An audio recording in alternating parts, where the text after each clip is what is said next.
Good evening, everyone.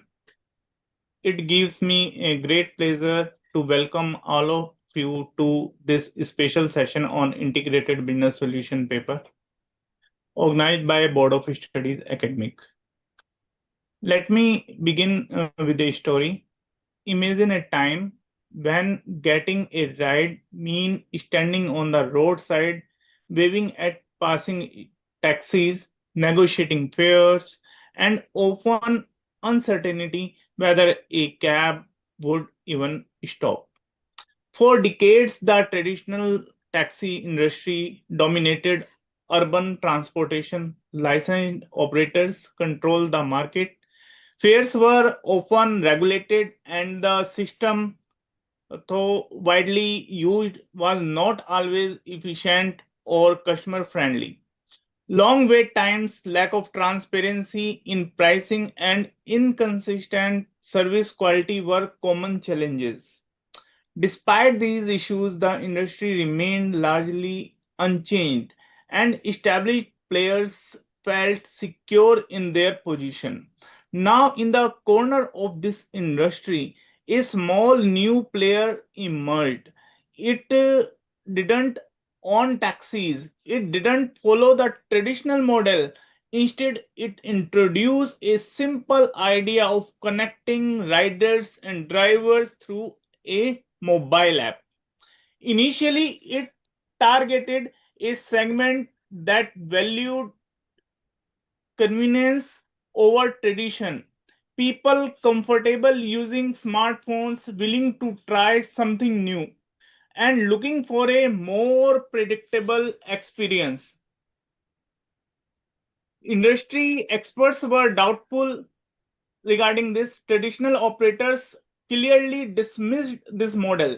This is not real competition, they thought. This is just a niche service. What we just saw is the seed of what we call low end disruption. Low end disruption happens when a smaller competitor enters the market by serving overlooked or less prioritized area or segment that incumbents do not focus on. In the beginning, these services may appear limited or unconventional, which is why established players often ignore them.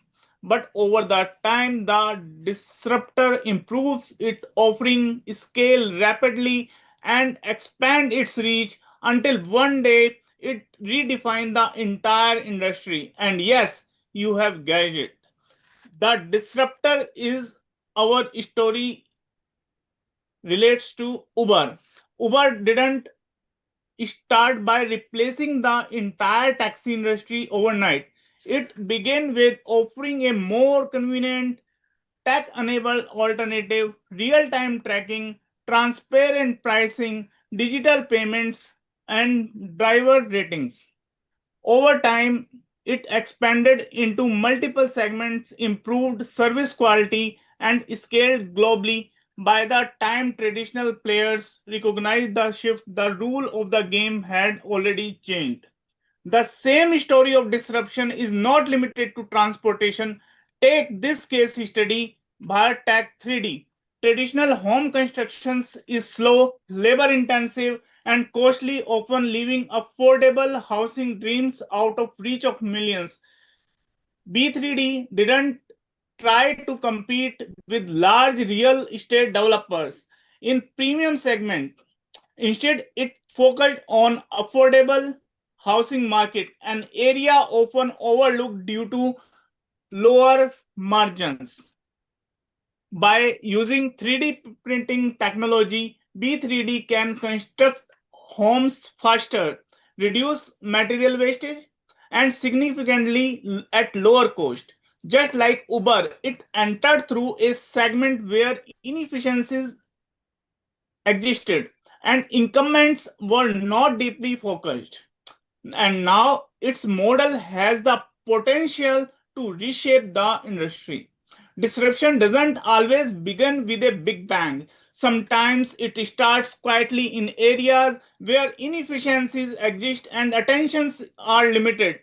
The question for all of us is whether in business or in our career is this: are we ready to identify such shift early, or we rely B3D case study? We see this principle come live, not just in terms of strategy, but also through how it is navigating the product market fit stage and how financial viability is assessed through NPV. We will also examine tax implications such as disallowances under Section 40 AIA, map the business model, Osterwelder's business model canvas, as well as analysis the treatment of innovation of cost, innovative cost under Ind AS 38 intangible assets. By the end of this session, you will be appreciate that disruption is not just a concept, it is a strategic, operational, and financial reality that requires a holistic approach.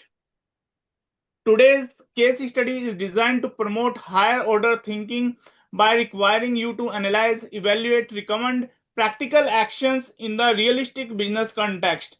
The case study has been already uploaded on BOS Knowledge portal. The session will be interactive. You are encouraged to ask questions either in Hindi or in English. You may speak up or type your queries in your chat box during the session. We have reserved last 15 minutes for your general queries, question answer. This may include your exam related queries, preparation strategies, or any other doubts. We are privileged to welcome CA Sumit Dadda sir, a prominent chartered accountant with expert experience in auditing business valuations across diverse sectors. His professional journey reflects technical expertise combined with strategic insight. We sincerely thank sir for joining us today, especially during the audit season, and for taking the time to guide and inspire future chartered accountants. With this, let us begin today's session. I now invite C.S. Sumit sir to lead us with his thoughts. Sir, over to you. Thank you, Deepakgupta sir, for setting the context and explaining why the disruption is very, very important. So, good evening, dear students and fellow would-be chartered accountants. Robert Frost has made a very interesting statement. He said, two roads diverge into the woods, and I took the less traveled, and that's made all the difference.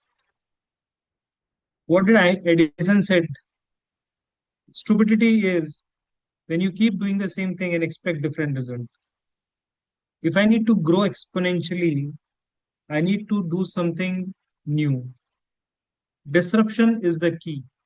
And I'm sure we all would be aware, last 7, 8, 10 years, the way things have moved, the world has changed significantly. The technologies have changed significantly.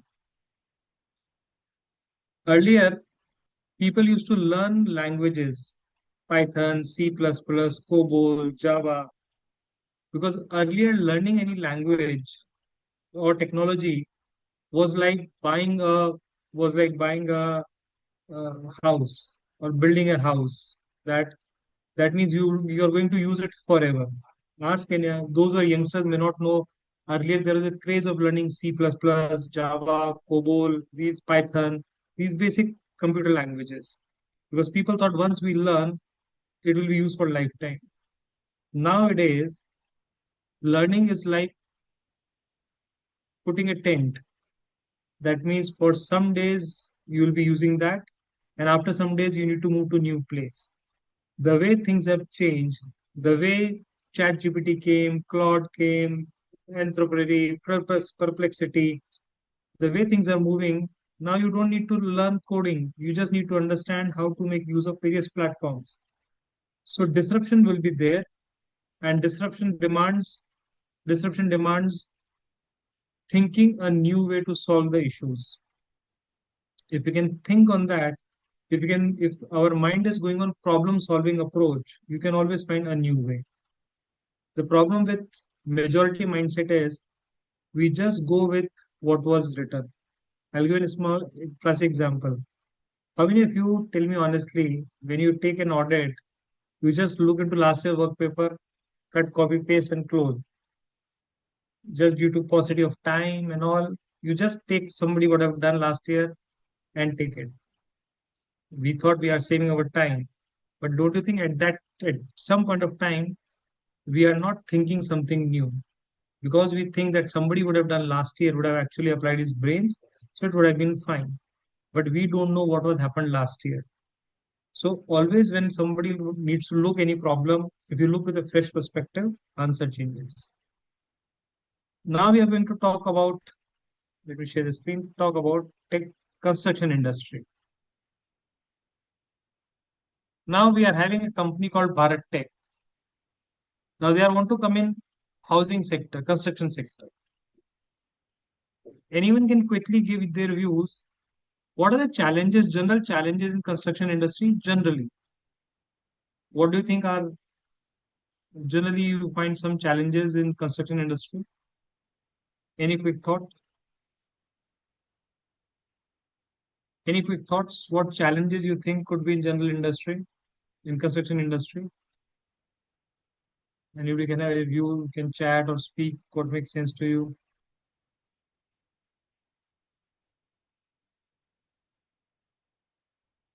Any thoughts? Any view? What could be challenges in construction industry or housing industry? Any thoughts anybody has?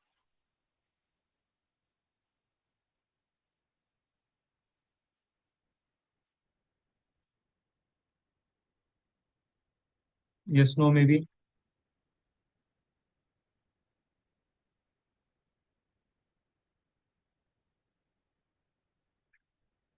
RERA regulation. Okay. So RERA regulation is a compliance issue. So that's not a challenge in industry. So when I say challenge in industry is, so income tax is there, so income tax is there. Whether so let's say Sujit, do you like to pay 30% income tax? Would you like to pay 30% income tax? Let's say once you start earning quite well, uh, would you like to pay 30% tax, income tax? No, sir, you don't like it. But do we have to pay? We have to pay, right? Because it's a cost of doing a business. It's a cost of running. So if you're a salaried employee in any MNC, now builders will not take unwanted risk unnecessary. They will not leverage unnecessary. Because earlier, what was the problem in India earlier? The biggest issue was in India in construction industry. What was happening?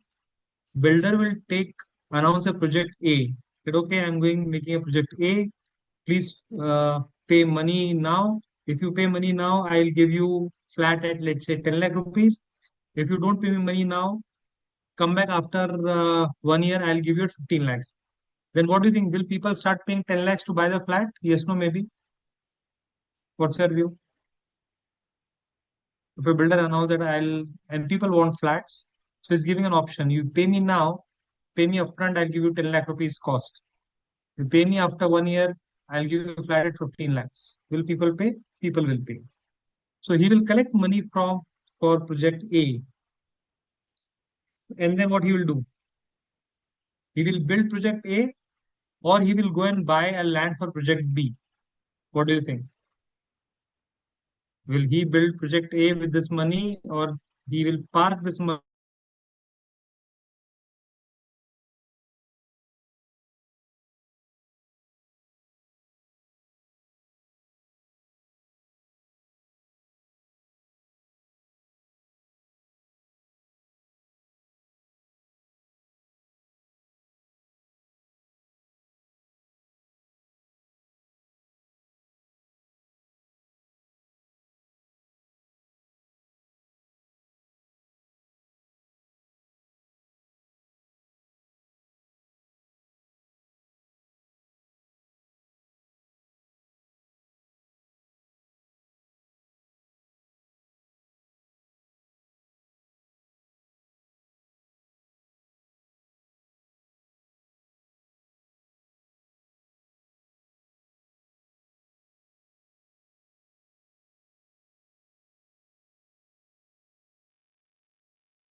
We just got a power cut. Let me reshare again.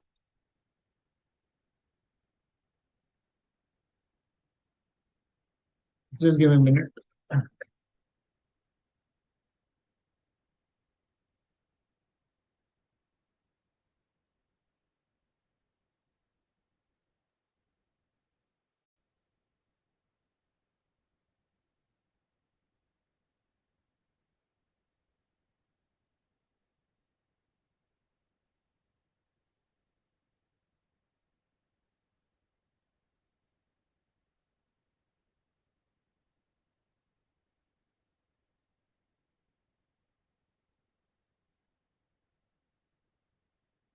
Please confirm if you're able to see the slide.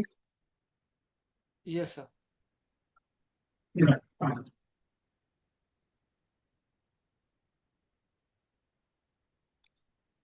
Okay.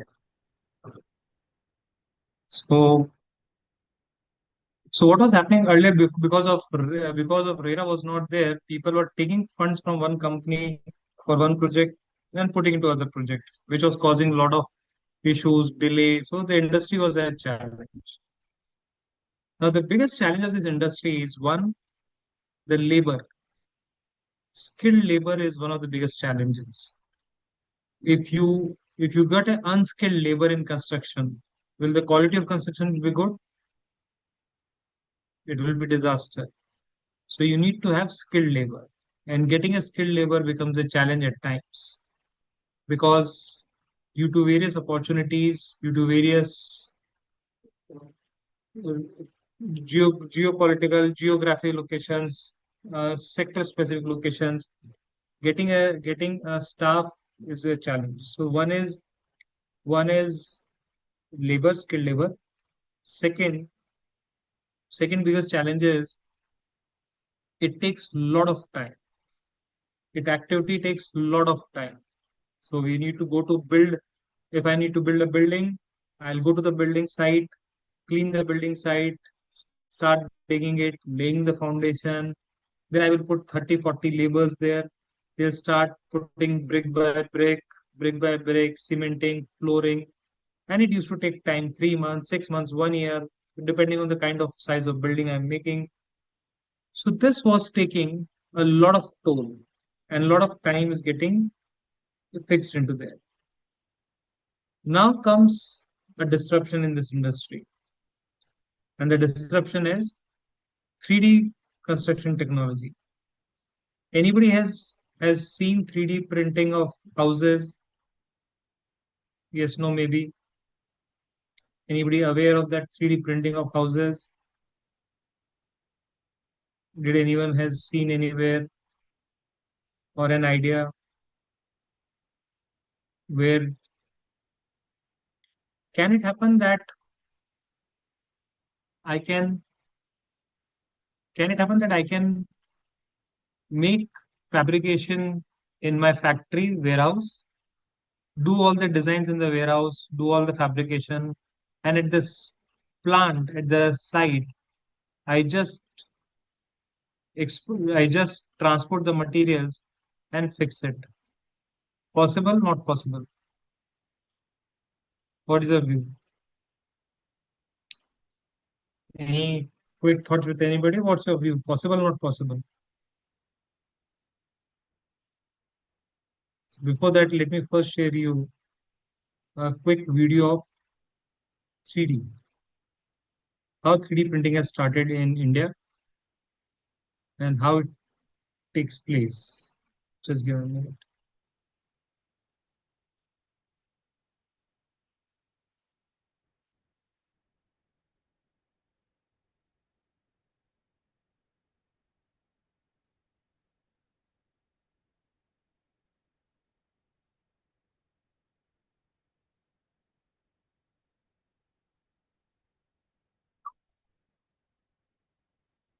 Sure.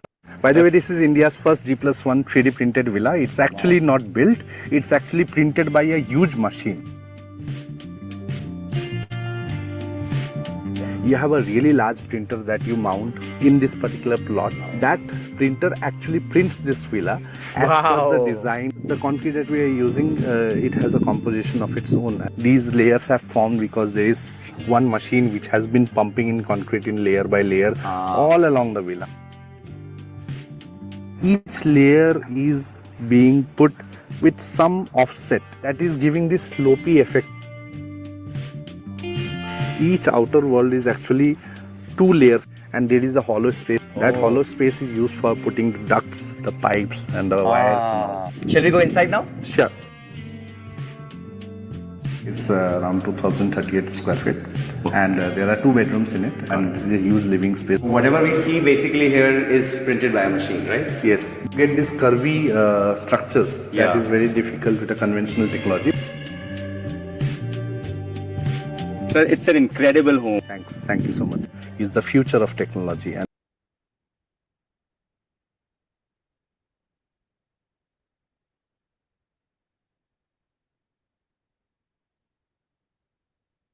Now you got an idea how technology is changing, how they are changing, and the way business is moving fast. Now, who will take the lead? The one who will be a pioneer in adapting to the technology. So we all know historically, this industry was built by laborers only, man machine. Man is the prime factor herein. But nowadays we got 3D printers where you just give a design, where you just mention a design. It's like giving a model. You just make a design in the laptop, and it's like you make a drawing on the laptop, and the same drawing will be printed by a 3D printer by putting machines, cements, whatever construction material you put, and they will actually make that. Now, imagine if you talk about the challenge of labors. So if I have a labor, will he take breaks, frequent breaks, cigarette break, tea break, various breaks? They will take a lot of breaks in a daytime. So their efficiency can be 100% all the time in a day. Yes, no, maybe. Any quick thoughts? Is the efficiency of a labor which I'll be using to construct a normal house, will his efficiency will be same throughout the day? Yes, no, maybe. So he will take multiple breaks during the day. His efficiency may not be as same as it may. Maybe in the morning he'll be very active, focused. When it comes to the evening, he may not be willing to do much. But if I put this machine, will this machine efficiency will be same throughout the day? Same throughout the day. Will the quality and the delivery will be same throughout the day? It will same throughout the day. Will the new wage labor code will apply on that machine? It will not apply on that machine.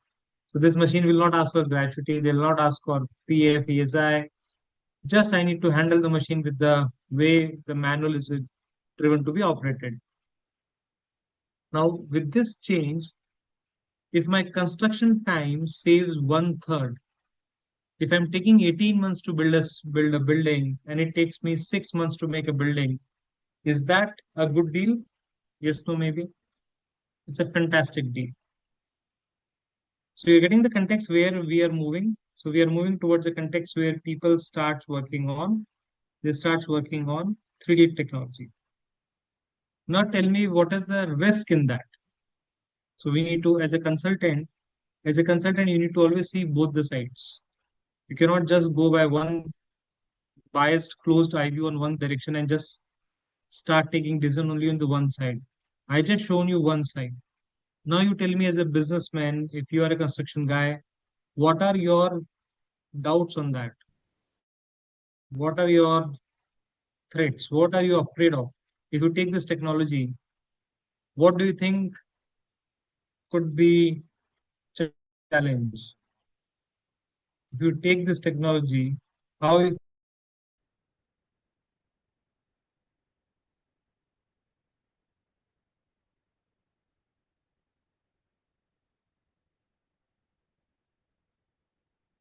yeah. So can anyone get me some idea what could be the biggest risk?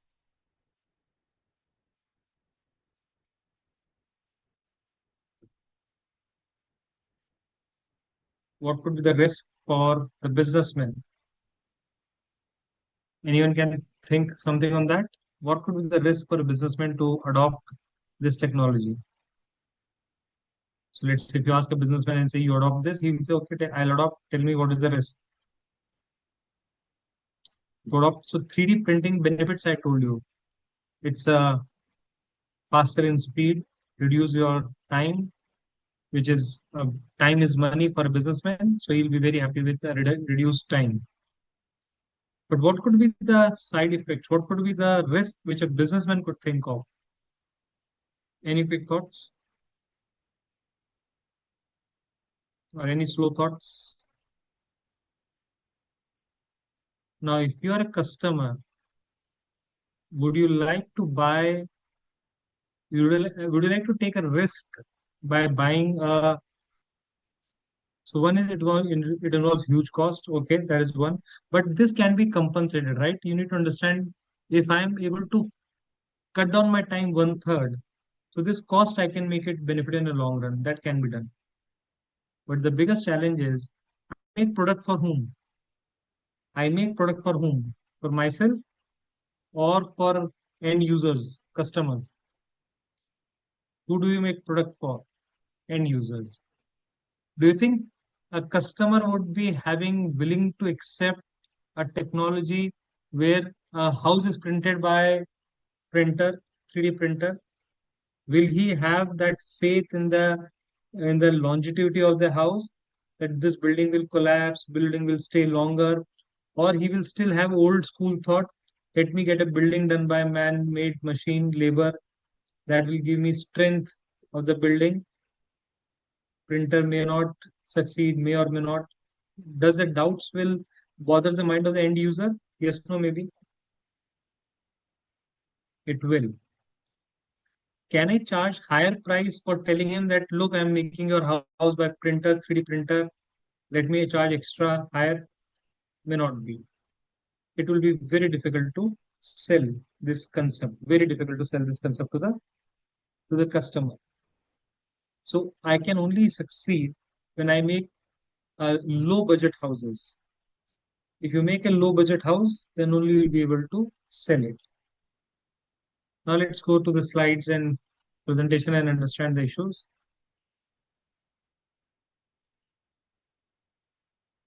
So this Bharat Tech 3D, we call B3D, is a innovative initiative taken by Mrs. Sinha. She is an interior designer, construction into lines. She wanted to revolutionize construction with 3D technology. Because if you really want to move up and fast, you need to do something which others are not doing.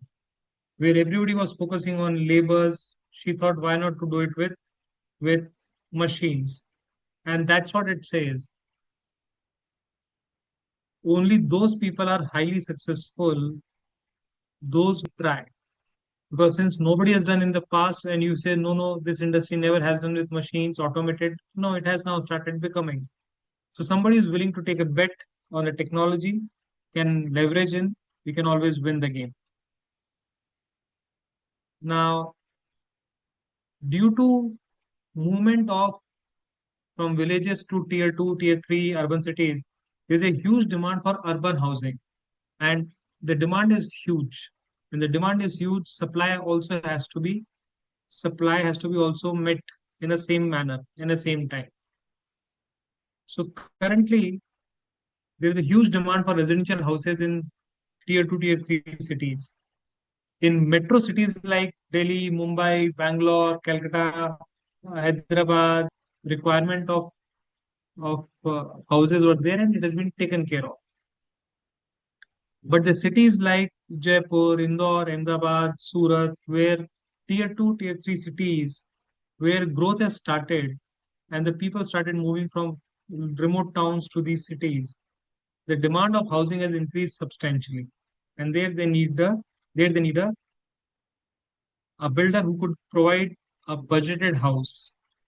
If I can give a economic budget house, people will be willing to buy. Because in India, there are three segments of people: HNI, which are high net worth individuals, then middle class, and then comes the lower income group. The dream of a lower income group is also always to have their own home. But because of the high budgets, this dream remains dream. And that's why, if you know, the government has started policy of low housing income group, Awas Yojana by Prime Minister. So these opportunities are there in tier 2, tier 3 cities. There are generally this business is dominated by local builders in that area. Very rare you will find global builders in this world, in this business. It is all by regional builders. So take example of every city, every state, you will find some local builders are there. Now, just to give a background, do you think CA can be a builder? Middle segment, they need that. A middle class will not aim for villas or penthouse. His demands will be less because he need to spend for other things. What is the highest apartment? Have you heard real estate in Gurgaon? Which is the highest price you even heard of? And I'm sure you all would have heard the name of Camellias and Gurgaon of 100 crores. It's a flat price. We're not talking of a building. We're talking of one flat price for 100 crores. So this is certain majority of the builders are willing to sell on luxury. Now remember, there are two kind of business models which you also need to understand once you become consulting professional or any practice or the job. The first business model is either you work on quality based model. In the quality based model, there will be less customers, but pricing is high. So you can compensate that. Second model is quantity based model. In the quantity based models, there will be huge customers, but the profit margin is very small. So ultimately, it makes the same number. Now it depends on you, your choice, which kind of model you like to choose. So majority builders are choosing to have a quantity based, that's quality based, made a small luxury customers, just made them so that you can make more gain. Affordable housing growth is largely undeserved because people don't like to go with small housing with a low income budget where the margins are low, but they forgot it's a can be game changer. If you start going on the numbers, this can explode much faster. So, and the house basic qualities are lagged, safety standards are not there. So they thought this could be their mode to enter into this business. So they decided, they saw the demand is huge of affordable housing in Pune, Bangalore, Gurgaon, Indore. When we talk of affordable housing, it does not mean a house for a very lower class income group. It means when it's affordable housing, you are getting at a very reasonable price and you are getting a sustainable living. You don't want exotic views. You just want a very basic income, basic house. These centers are expanding rapidly in, like we all know how Gurgaon, Ahmedabad, Bangalore, Pune have scaled up in last few years. So there's a huge demand for affordable housing growth. Quality concern is always a challenge. People always feel that the builder might not do a good quality because we are paying low price or it's cheap. It is similar to, like, what is the concern is similar to, like, do you know which was the cheapest car came in India ever? What is the cheapest car in India ever? Any thoughts? Which was the cheapest car in India ever? Anybody aware? Nano. So if it was the cheapest car, can we assume it would have been sold like hotcake? In every second house, you would have find that car. Since it was the cheapest car, people would have afforded easily. The sales should have been skyrocketed. Yes, no, maybe. What is your view? If it is the cheapest car ever, then can we presume that every second house or third house in India would have bought a Nano? Yes, no, maybe. It did not. Why? Why it did not happen? Despite being the cheapest, because then people started thinking There might be a risk of structural accidents, hazards. It is a cheap, whether the body will protect me or not. So might be quality construction would be poor. The steel quality may not be great, and people started doubting on that price itself. That how can somebody sell so cheap? Despite they would have made the best world class efforts, would have given all best gadgets, but the mindset goes on when you are paying something low. You yourself will doubt whether quality will be good or not. So the need of policy intervention and quality measures are arising for low-income housing group because people were misusing that. Mrs. Sinha thought, Mrs. Sinha, who was an architect and seasoned construction professional, she has over 25 years of experience in construction industry. She thought to be a, she wanted to be a passionate innovator so that technology could be used for affordable housing. Her vision was provide over each head safe and secure roof without a huge debt. So this led to the invention of B3D, a company that specializes in 3D printed homes. Their aim to deliver affordable housing at quality to be maintained. Their focus was to either work on 600 square feet or single or 800 square feet double houses. That was their focus. So they know their target segment is middle class people with one BHK or two BHK, not more than that. They want to shift from traditional construction practices to modern practices so that they can be much faster and much bigger. The traditional challenge of construction was you require separate blueprint, manpower, material, machines, and projects can take over months, over years. And the best part would be the challenge part was to have a combination of all four working together correctly. But if we move to 3D construction, I just need to have design and execution could be much faster and effective and without any error. Do you think a robot will do error? A printer will do any error? If I give a right command, it will not do a error. Do you think a human can do a error even if I give a right command? Yes, no, maybe. What is your view?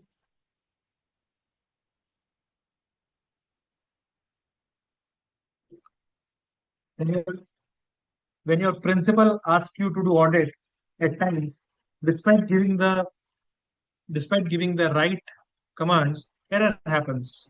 It's not intentionally you're doing error. It's a human psychology, human nature error happens because we might be distracted, there might be understanding issue. Maybe what he said I may not understood in that same way. So error can always happen. Now, if the error does not happen, can always be happen by individuals. But when it comes to machine, error will not happen because they follow the same code, whatever we have given the coding. So this was a classic change. Now, this sustainable housing is possible only when you have fast and efficient methodology to print and construct. So this 3D printing starts with automated concrete laying. So just I have shown you in the video what the video we saw, they just start laying brick by brick. So a machine will come, machine will start laying brick by brick, cement by cement as per the designs given. And entire machine could be set in that manner. So this is moving faster. You just need to design the blueprint. You finalize the blueprint, how you want to put it. Put the design and specifications in 3D printer. I've seen one 3D company like this in Pune. They make, they can, if you have seen kiosks or the roadside kiosks, burger shops or food trucks or something like kiosk and roadside, these kiosks were made in that factory just in 2.5 hours. They put a concrete, they put a machine, and it starts printing the material, and its slabs were put, and they go to the market and assemble it very quickly. So this becomes very effective way of saving the cost.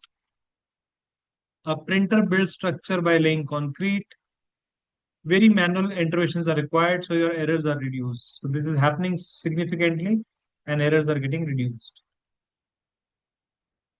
Now, because 3D printing is moving, and the reason why it is moving up, 60% faster construction timeline, which is something a very good opportunity.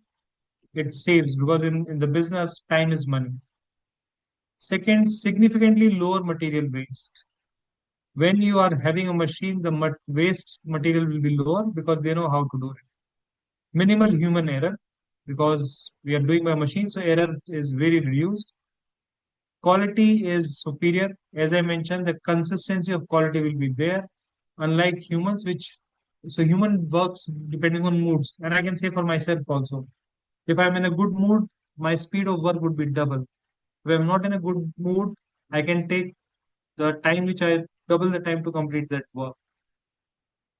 Predictable and scalable project delivery. I can complete the project delivery in given time. Can I? So the best part of machines is, uh, will machine take leaves? Today is Sunday, I will not work. Today is this holiday, that holiday, this festival, that festival. Machine will never take a leave. You can deploy machine as and you want. Human will take leave as and when. So can I say human, I'll complete the project on the time? I can't. Because if my staff do not work for some reason, it will be difficult to complete the work. So delivery becomes a challenge. Now the way they decided to move ahead in life is they thought a normal trading construction company, it takes 18 months. But if we go with 3D technology, it takes 6 months. So what does it gives an idea? That I can safeguard, I can increase my revenue one third time better. So where it used to take me 1.5 years, if I take this technology, I can finish it in one third, 6 months time. So with this, my revenue generation can be much faster. And if my revenue generation can be much faster, then that way we can always do a much better things. So they wanted to be a disruptor. They can disrupt it. BD3D introduces 3D printing to automate construction, eliminates dependency on traditional manual labor, use blueprint driven layered concrete printing, delivers better quality, fewer errors, faster turnaround. That's what they do. So that part we need to keep in mind what they are willing to do. This automate construction will in action. So seeing this ABB, I just want to recall. Do you know now this ABB with this ABB? I recall I have seen one in Ganesh Utsav. I seen one video where the machine is doing the entire arti, as per the rituals, and as per the entire puja arti of Ganesh Chaturthi in some function they are doing that. So they put a machine that is doing that. So they're automating, and anything is getting automated. So here, blueprint is designed, you put into construction, layer concrete started bringing in. The result comes the precision built structure with zero error. Time we discussed how it is important to reduce 6 months. Labor cost reduced significant by 40%. This is something good thing and a bad thing. Good thing if we look from the builder's point of view, the cost is saved. Bad thing if you look from economic point of view, that people may get unemployed. But this would be a narrow view to understand that people will get unemployed. Because if you push them to work, they can do wonders by doing any other job. Just because they have this job, they are doing this job. The moment you remove from this job, they can find some other job. So it is just like when FASTag came, a lot of people objected, saying that this will eat job of people who are at toll roads. But then it increased job for people who are doing reconciliations, who understand how to do reconciliation. So job will be compensated here and there, but at least in this industry, it reduces inefficiency by 40%. Error reduces a huge. Wastage of material reduces, which is one of the best way of sustainable living, and that's what they are saving. So this competitive pricing advantage in housing market they can achieve, since they are the only one in India at the time who had this technology. They could save a lot of savings and they can give a better pricing and disrupt the market. Now, if you remember, for a disruption of market, I need to give high price or low price. Any idea? If I need to disrupt the market, I need to give heavy price, high price, or low price. In a high price, If I give higher price, do you think customer will be willing to shift initially? Initially, they will ideally, always.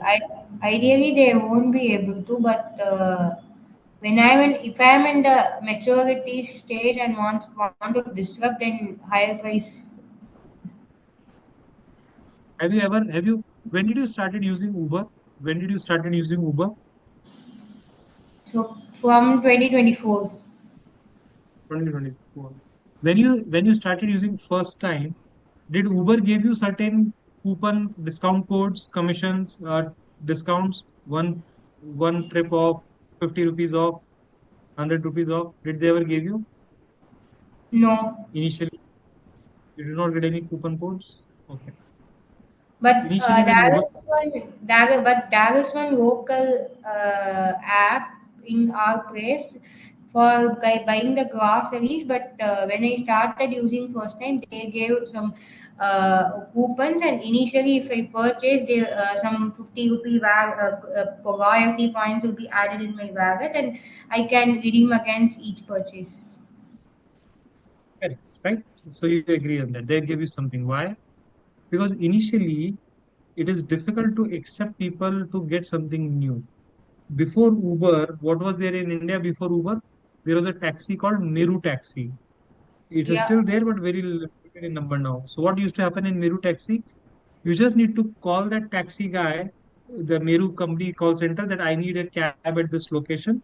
This guy used to send a taxi at your home, and you pay accordingly. This was a normal business. Now, because everybody was using this Meru taxi in airports, in India, everywhere in houses, so Uber had to break this method. So what did? They started giving free rides, one rides free, 50 rupees off, 100 rupees off. Then people started using it because initially, if you want to disrupt, you need to give low price.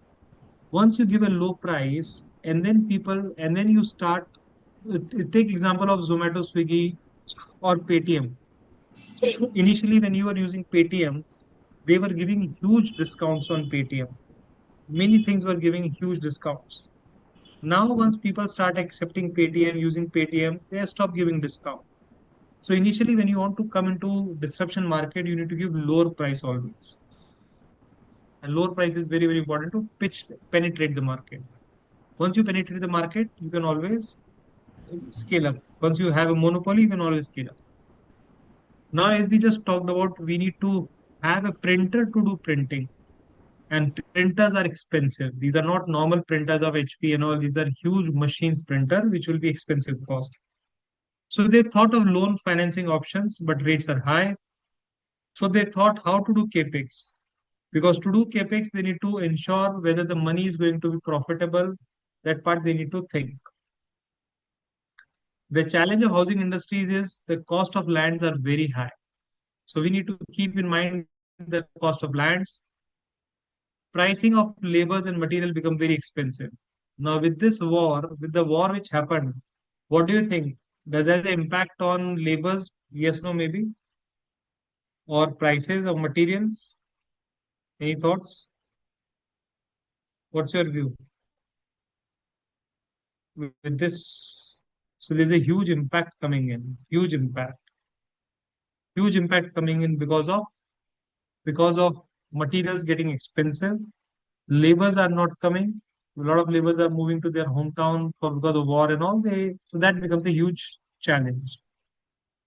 High interest rates also impact finance cost. Any idea what kind of rates builder gets from NBFC for funding generally. So generally, So builder is a negative category. What rate do you think builders has?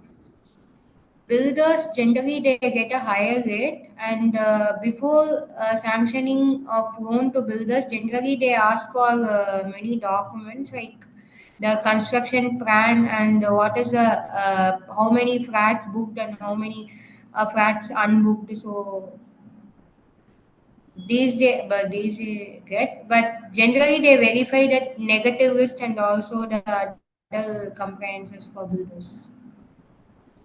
So builders, jewelers, these are considered negative category by the bankers.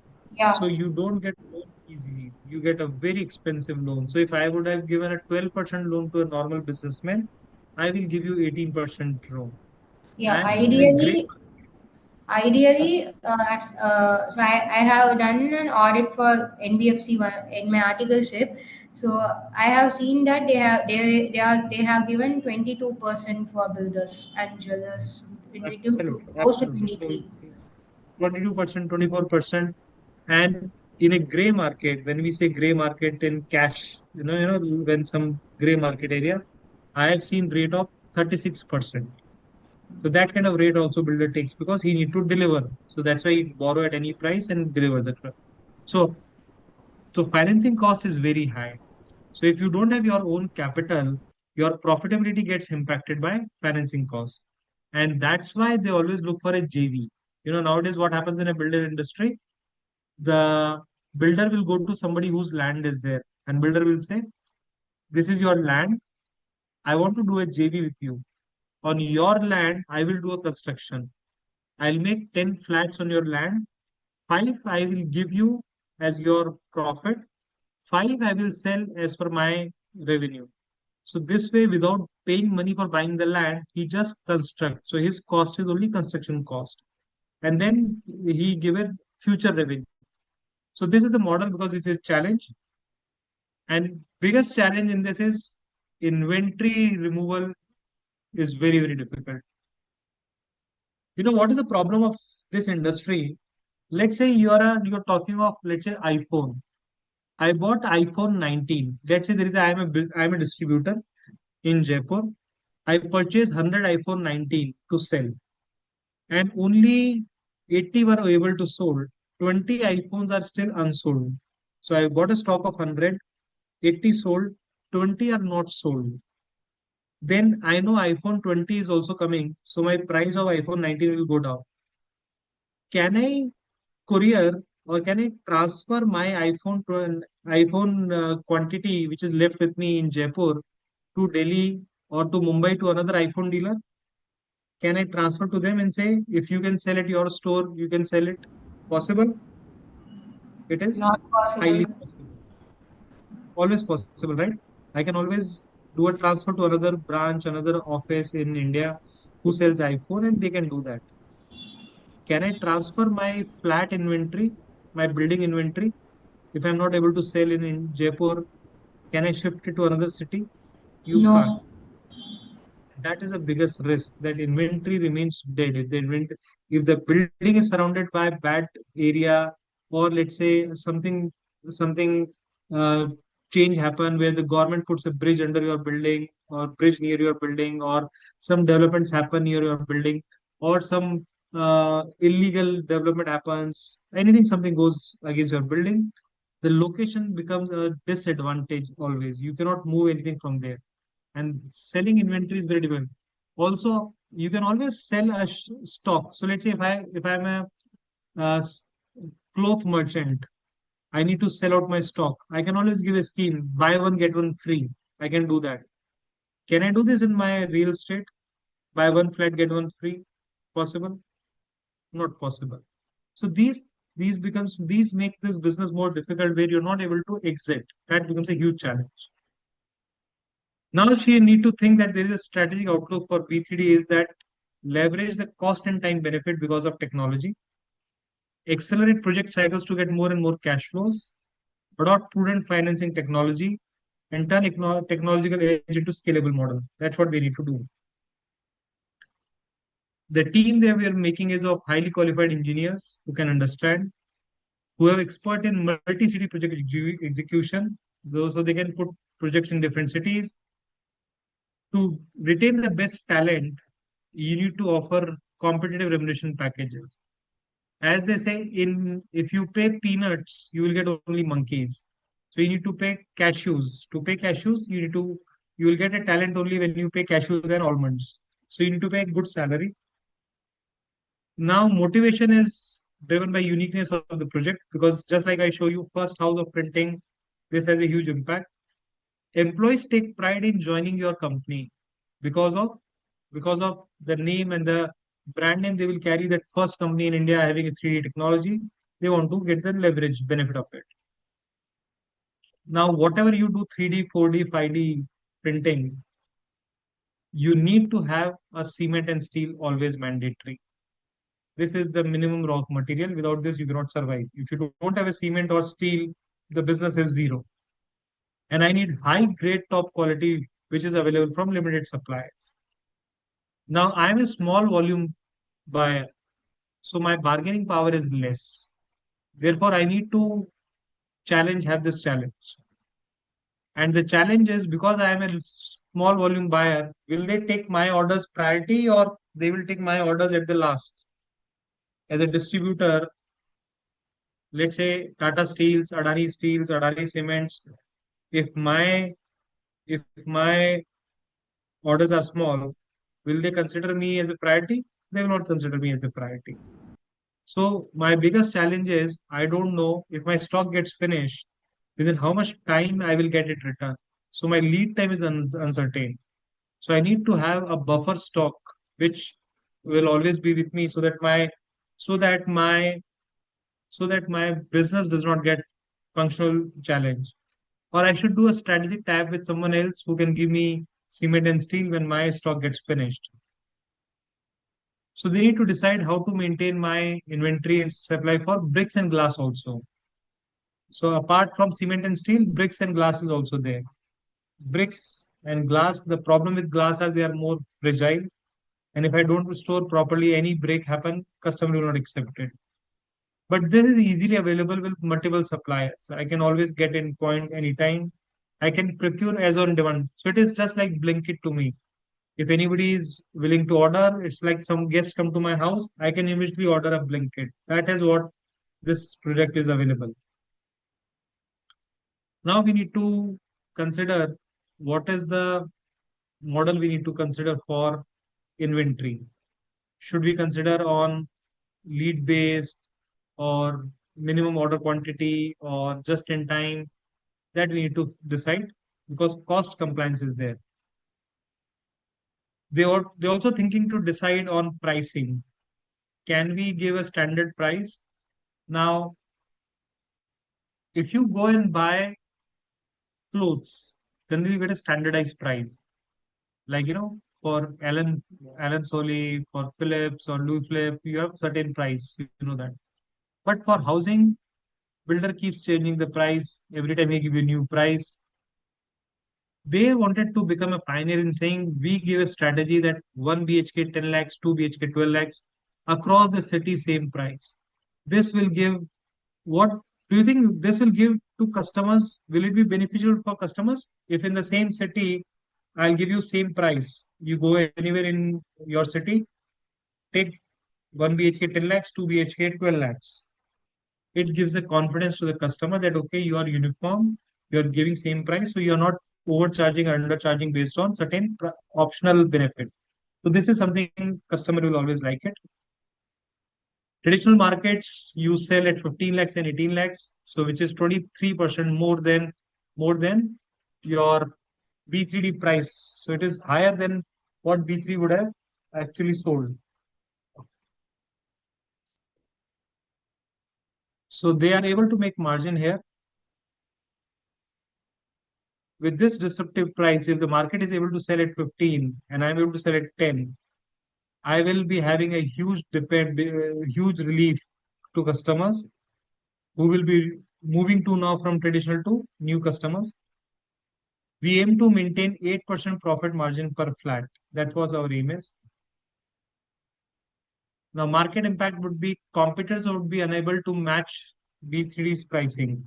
So a traditional guy can never come and sell at my price because he will not be able to lower his cost. And I could have always lower my cost because of technology. And this will be having a challenge for mind shift from mid luxury to lower income group. Now they have got all approvals obtained for moving to this affordable housing group. All town planning regulatory clearances have been secured. Their target is just to focus on lower income housing urban consumers. Advertisement is through local newspapers and TV channels. Cost effective outreach is wider and deeper penetration. When they come to know that a normal builder is selling 15 lakh, they are selling 10 lakh. It it runs like fire in the wild. They put dedicated sales office at each project site. They made a 3D home so that people can see and have a comfort. Strong customer support, and that's why if you've seen, if you go to any real estate site, they always make a demo house. They make a sample flat that they show to the customers. Have you ever seen? So that customer can have a touch and feel. He can visualize. Because if I try to sell a building which is under construction, do you think it will motivate customer, which is full of cement, paint, working on? It will not give him the kick to buy. But when I am showing the sample flat, a finished product, he will be very happy to buy. And that's what they look for project. Now they wanted to enter into a financial partnership with one bank, Smart Bank Limited. This will have this bank has a strong national footprint. So this will help them wherever which city they open, they'll be able to extend loan to their customers. All the projects of B3D will be vetted and listed as approved housing options, which gives a huge business movement. And that's why if you have seen, many builders have tied with various banks. So the bank will write, this project is approved by our bank. Anybody comes from this, because builders will get a loan from us. So this way, bank will get customers, and this will help him to facilitate selling. If I am willing to buy but I don't have money, I need support, and this guy will get me help to get a bank loan. So this way it will be much faster. Impact of having financial partnership is, when I partner with some bank, my credibility increases. Confidence comes in that the buyer must be good. That's why the customers' bank is doing type with me. My sales traction gets much faster. It helps the customers to hassle-free getting loan approval, because lower income always depends on loan. Here it is easy to assist and get them loans submitted, and faster transaction will help a closure in faster sales. With this banking tie-up, they will give me a commission income for referring customers. Whatever they come, they will give me some commission income. Based on loan approval, I'll get small commission. I assume that 85% of customers will use the home loan.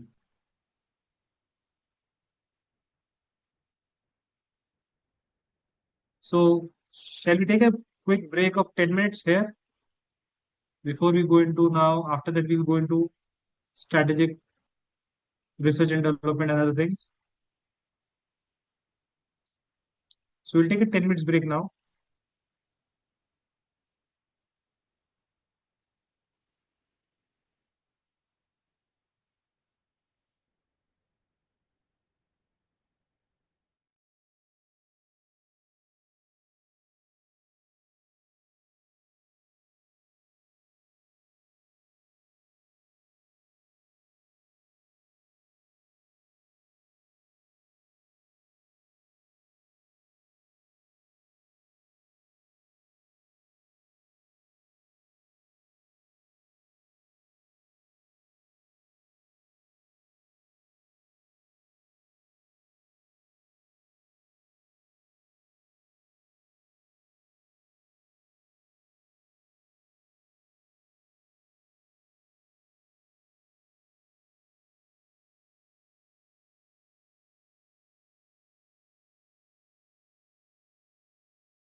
which is a research and development engineer, is working to make 3D construction more effective, efficient, and cost effective.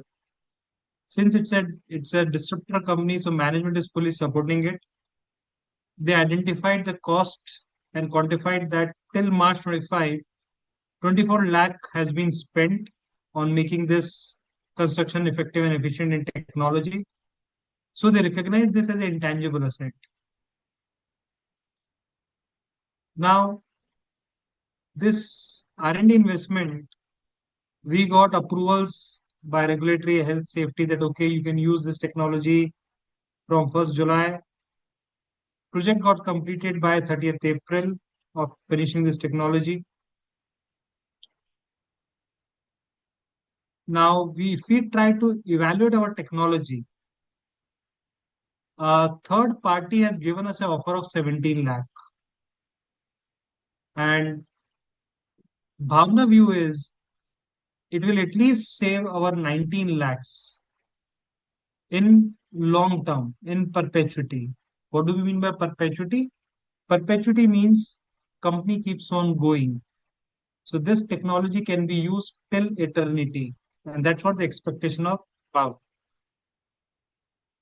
In terms of Mrs. Sinha, the promoter, her view is this technology can become obsolete in 5 years.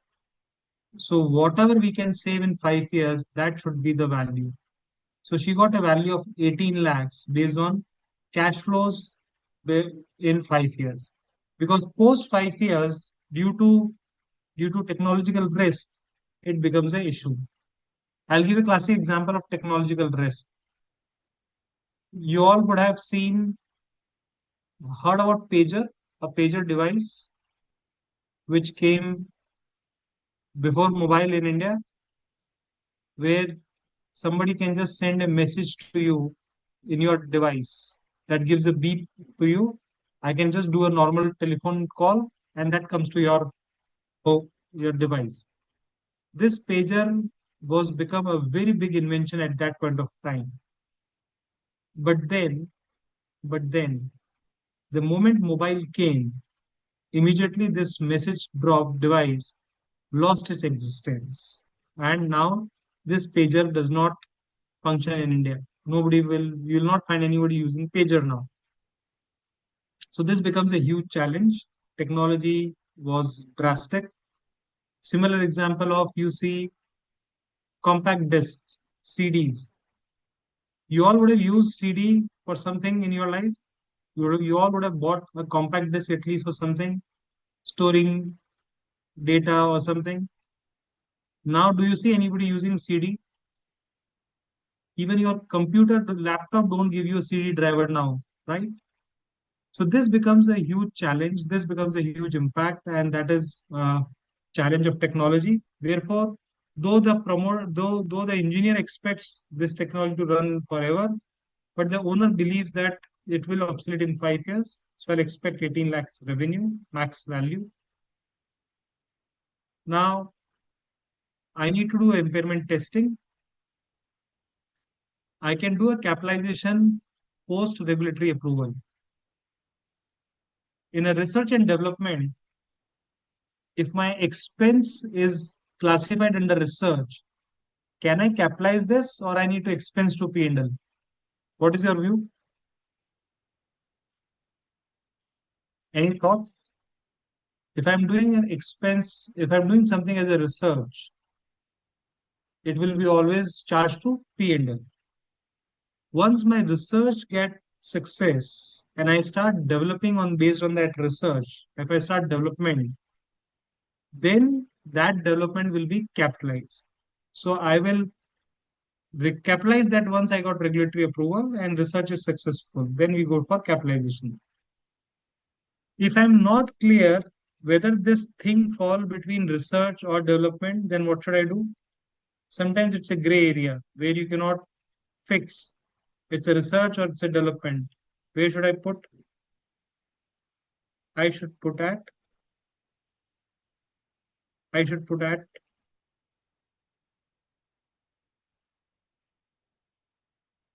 P&L only. So if it is a gray area, put it in P&L only. So Index 38 of intangibles talks about this.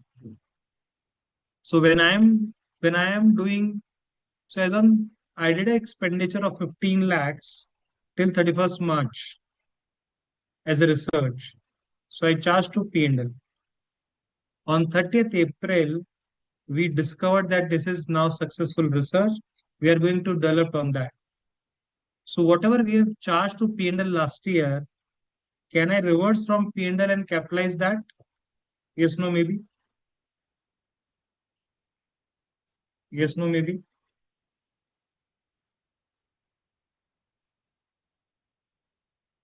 We can't do that. You can never take out from P&L and charge to capitalize it, because till that period, 31st March, it was under research, so it will go under research only. Impairment assessment needs to be done every year. Any idea of impairment assessment needs to be done every year for which all items? Which all assets I need to do impairment assessment every year? Any quick thoughts? For which all assets every year I need to do impairment testing? Mandatory. Any thoughts as per Ind AS 36?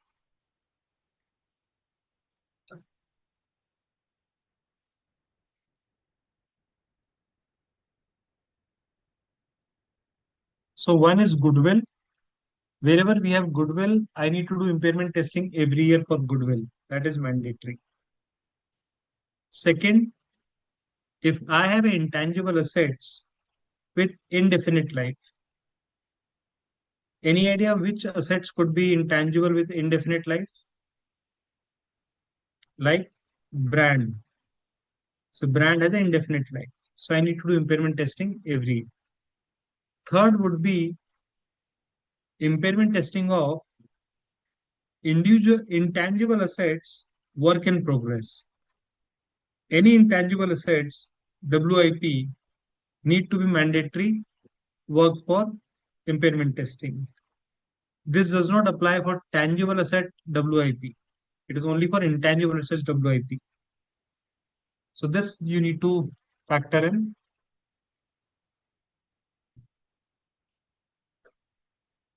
Now they are doing an international tax payment and compliance. They hired Pathway Consulting GmbH, it's a German company, for taking technical services. Contract value was 25 lakhs. Payment was made on 31st December. It has no PE. So P is not, so poem is not there. Place of effective management is not in India. So it is not considered Indian. It is considered foreign still. The tax implication is normally the TDS on technical services is 20% normally when I'm paying to non-resident. But if there is a double tax avoidance agreement, there is a treaty between India and Germany. If in the treaty, we can deduct tax at 10%. So we deducted tax at 10%, but we forgot to deposit, accountant forgot to deposit into the tax department. Any idea what could be the quick implications for this? Where we deducted the tax, but failed to deposit. What do you think could be the implication on it? Any quick thoughts? What are the few thoughts for this? Anybody can have any views on that? Where you deducted the tax. You deducted the tax but did not deposit it. So it will be, the expense will be disallowed, 100% disallowance. This expense will not be allowed. When it will be allowed then? Then when it will be allowed? The time I pay the TDS. Then it will become allowable in that year. What about interest? What about interest expense? Do I need to pay any interest? I need to pay interest at What is the percentage of interest expense? It is 1.5% every month. So I need to pay that interest to the government along on the penalty. So that you need to keep in mind. So here they deducted the tax, but they forgot to deposit. Could be any errors, oversight. Now, the corrective actions they have taken, the TDS was paid in December 25 late. Implication is the expense will be disallowed in last year under 40 AI, that will be fully disallowed. Will be allowed as a payment deduction only when you make an actual payment. Penalty of delaying taxes will come. What they learned from compliance learning is importance of timely deposit of TDS. That is very important. And when we are dealing with foreign parties, deadlines cannot be missed, especially in tax payments. Now they are thinking to make first project in Pune of B3D. That's the innovation they want to do. Luckily or coincidentally, the client which I'm talking, which we are associated with one client, that client is also in Pune, and they're also in 3D printing. They're also in that kind of business which we are talking. Here for this, the client expects 5 crore investment. Risk-free rate he's taking 3%. Though in real life, do you think this what should be the risk-free return in real life? Any thoughts?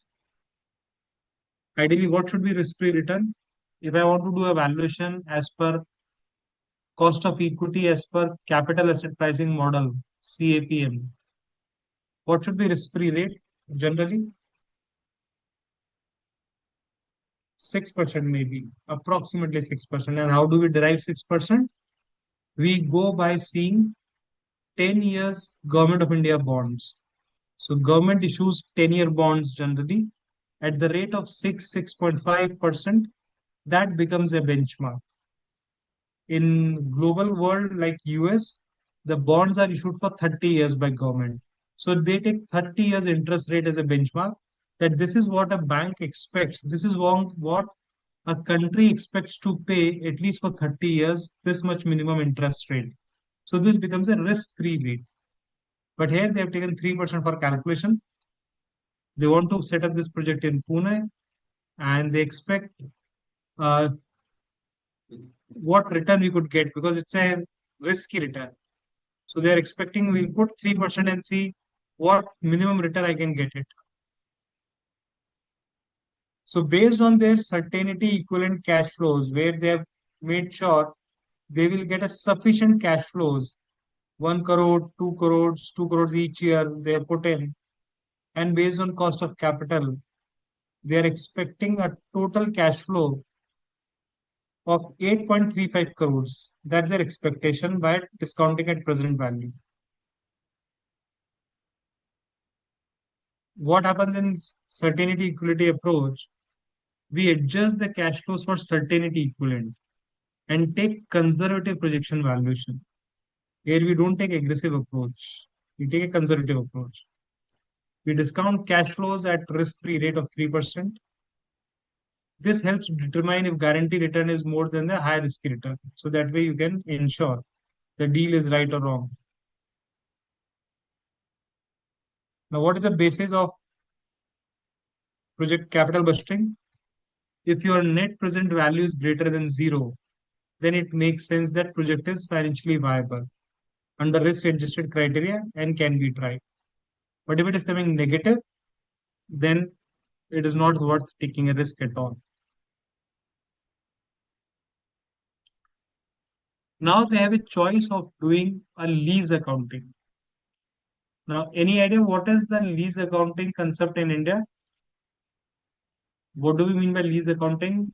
ROU, lease liability. Anyone is aware of that concept? If anybody is aware of that concept, can you explain?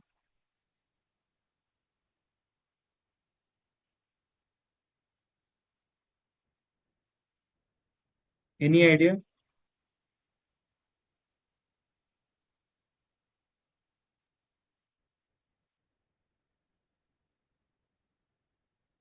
what is lease accounting concept?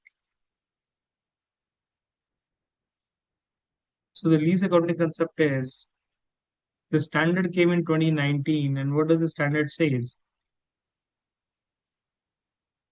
Any company who is taking any asset on a lease term more than 1 year, you need to record that asset in your balance sheet as right to use asset.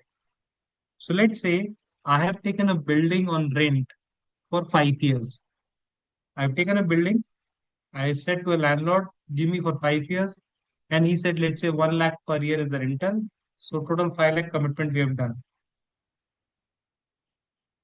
Now this commitment, now this 5 lakh per month, 5 lakh for 5 years, I need to do a present value and do a discounting. And that's what would be a lease accounting. I need to get it done. Now here the lease terms is of 3 years. We are into a choice of shall we buy a printer or take on a lease? What sense does it make? Will it be beneficial to buy something and put in our records, or we take it on a contract?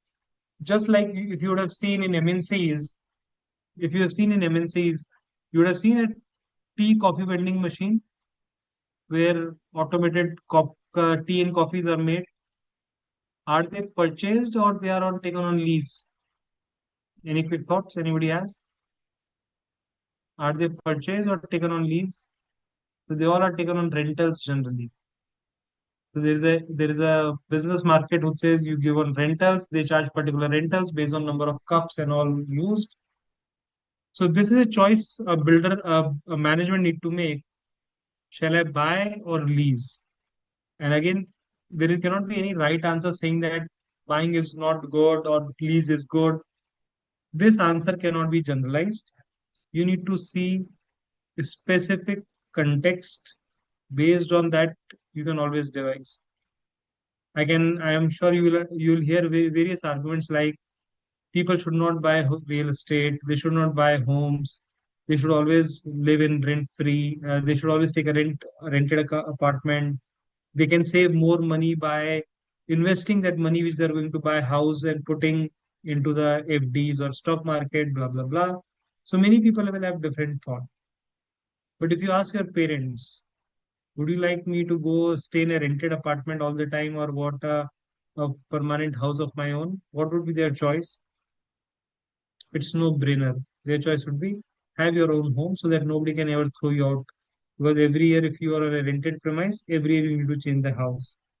So these thoughts, right or wrong, does not make sense. It's commercial choice. So here they need to make a lease agreement. Should we take for 3 years or buy lease? Benefit of lease overview is maintenance is included in this facility. So this way they are better. Now the terms of the payments are the contractual price is 6 lakhs yearly, and for maintenance is 1 lakh. So total annual payment I need to make is of 7 lakhs. If I focus on standalone price, because I'm making a bulk payment, bundle payment, if I focus on a standalone price, standalone I'm getting lease for 8 lakhs and maintenance for 2 lakhs. That's I would have paid in the market in a normal scenario. So total it is coming 10 lakhs, but I'm taking at 8 lakhs depending on the way.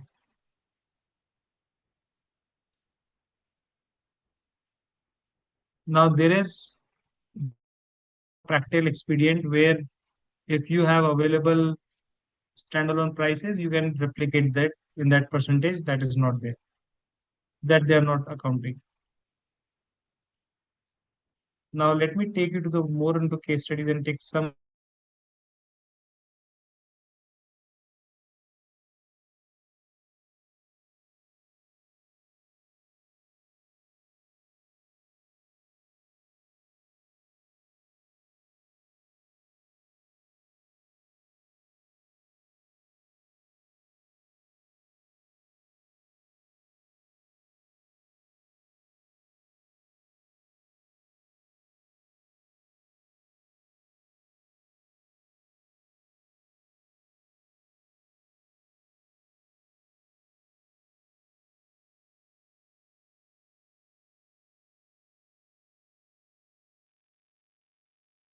I think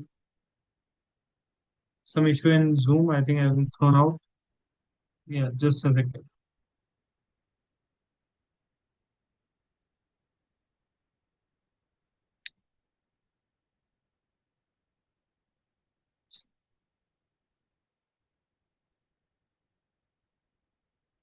So let me take the first question in detail. What do you think would be, what do you think is the tax implication of B3D on non-deduction of TDS?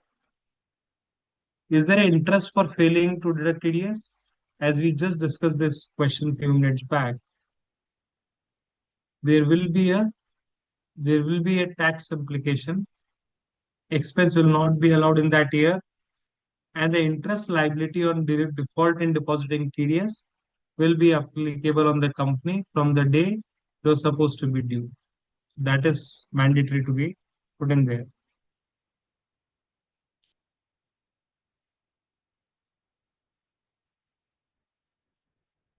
I'll explain this question shortly. Now, just research and development, we need to discuss how to do research and development. Just give me a point.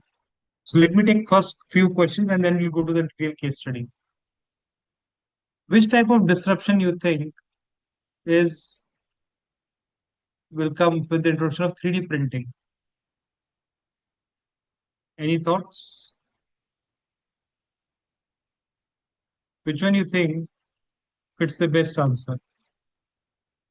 Out of the four,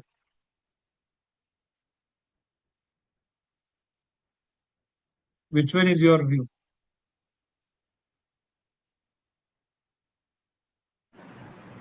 It can be Is the NV? yeah. Okay. Is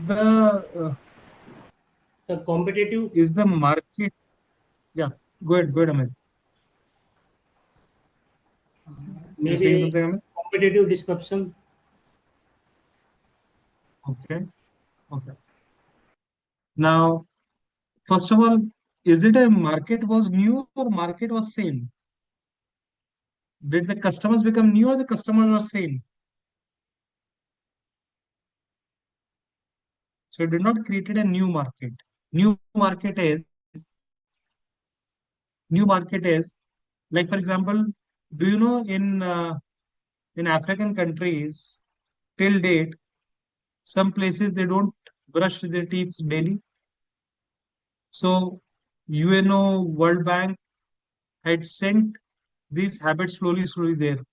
So they tried to get development of having toothpaste to them or being a proper, we are talking of tribals people. So tribal people don't do basic uh, human etiquettes there, basic cuts which in a normal life we do daily, they don't do that.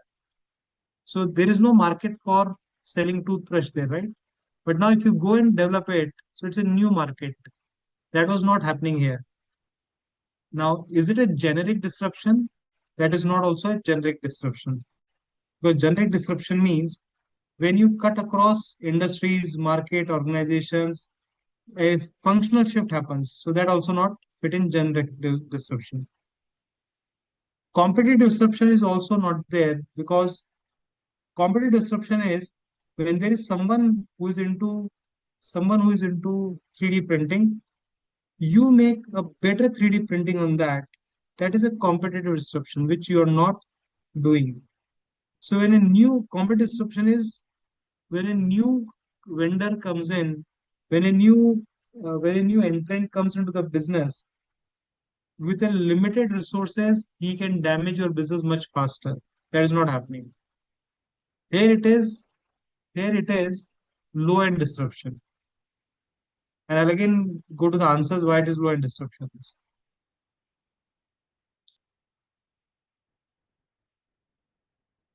If you take a case scenario,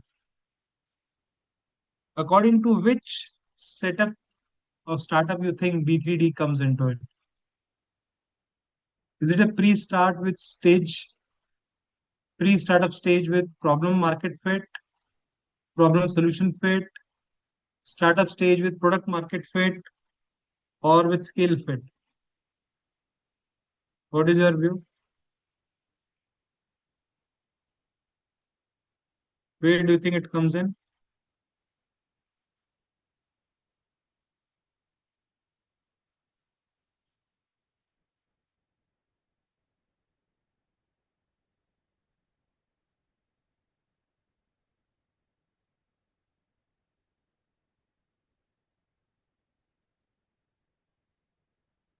So this comes under,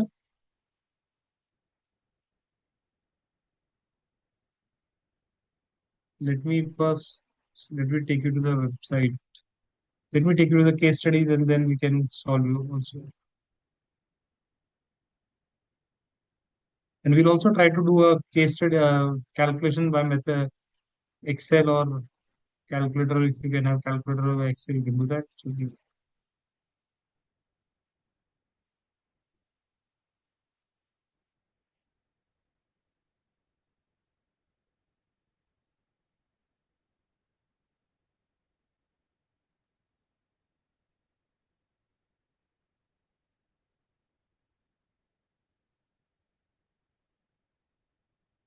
Just give me a minute.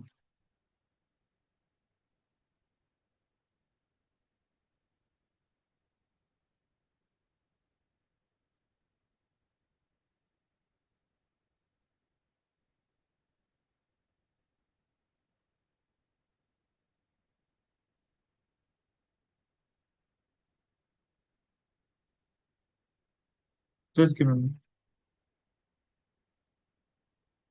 Okay. Now, if we take the examples of this,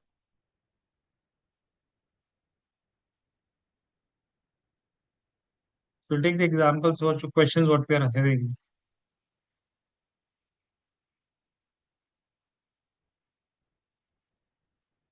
So why it is a low end disruption? Because what are you targeting? What are you targeting? Here we are targeting what? Here we are targeting low income customers which are currently existing in real estate market. So it's not new market. It is an existing market, but we want to shift their pattern from expensive to affordable housing group. That's what we are trying to give to them. And therefore, we want to enter the market with a lower price product segment because there is already a product for middle income and luxury class segments. We want to do that. Now, is this which kind of startup stage? It is a startup stage with product market fit stage. So what is product market fit stages? That once I got all approvals from regulator, once I can start having a strategic type to start taking action, printing. One, I'm getting a site, I'm getting a project site also. So it's a product market fit where we know what is the problem, we started solving the problem, and we can go for product market fit. Just a question. Okay, regarding third question, what do you think would be the answer to third question? V3D is considering strategy for inventory management. Given the information in the case study about lead times, availability of supplier, and negotiating powers with the supplier, which of the following methodology you would think should fit? Any quick idea? Any quick thoughts? This fits for whom?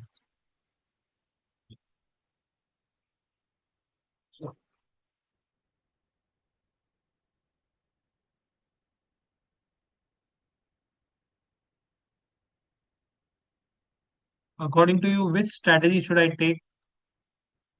Just-in-time purchasing for all construction material, brick, glass, cement, steel, where whenever I need, just I'll order and get it, or just-in-time production.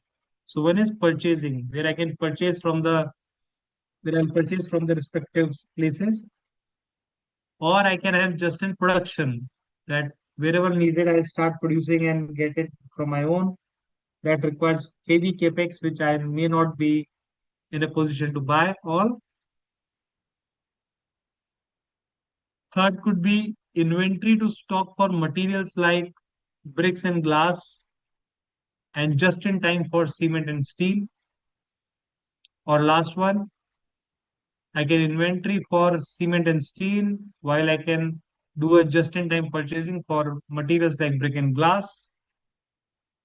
If you are purchase manager, if you are inventory head, which method you think you're going to permit? So JIT for cement and steel and inventory for bricks and glass. GIT for cement and steel and inventory for bricks and glass. Okay. Anybody has a different view?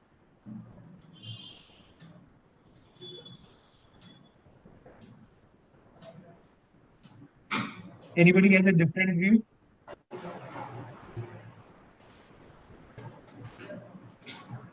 Then you have to have a thought process.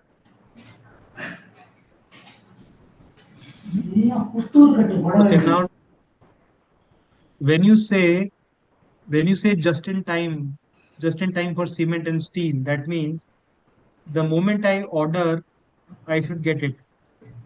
Is it possible for cement and steel to get just in time where your demands are of low quantity? You're not a big time vendor. So the cement company may not give you priority. So will that be okay? And if I keep inventory for bricks and glasses, is glass are tangible, glass are fragile item?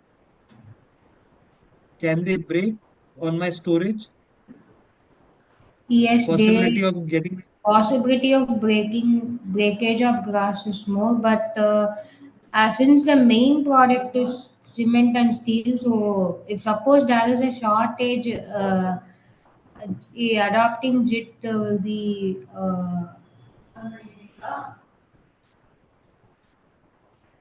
suitable. are you not contradicting your answer? Are you not contradicting your answer? You are saying if the main product is cement and steel, so should not I hold an inventory for that so that any goof up happens, I have some stock with me so that my business cannot be interrupted. Take a classic example of what happened in Iran and Israel war. The ships were stopped. So if I Yeah, was supposed to get a cement or steel from there, if they do not come, can my business continue? No, it will put to stop because I am working on just in time JIT model, right? yeah. Therefore, the correct answer would be I need to have inventory for cement and steel and just in time for bricks and glasses. Let us again see what rationale they have given. So I have inventory for construction items like cement and steel, while JIT for this. And the reasoning they've given is the reasoning is inventory should have materials which are cement and steel because we want of a specific quality grade. And for a specific quality grade, I cannot have a variance. That's why I need to have a JIT. Second, Okay. I don't have a negotiation power. We don't have a negotiation power. So if you have a negotiation power, so your lead time for procurement is uncertain. Therefore, I don't know whether the material will come or not come. Hence, the ideal method would be to stock these inventories. That's the expectation that you should stock these inventories. JIT works well where items like bricks and glasses are fragile and difficult to store and leaves your challenge because problem is one glass breaks, the customer will not take it and it lead to an extra cost. So when these materials are available at any point of time, it is nearby available, you have multiple vendors available for it. So you can always have, if your market materials are widely available with many suppliers, then you can always ask your demand. You can always say, I'll not go with this. inventory model, I can always get it JIT. That is your choice. Now we'll take one cash flows. Just a second. Just give me 1 minute. If you can take out your pen and compute Excel, if you have a laptop, if the calculators you have, then we can solve one question. Just give me a minute. Just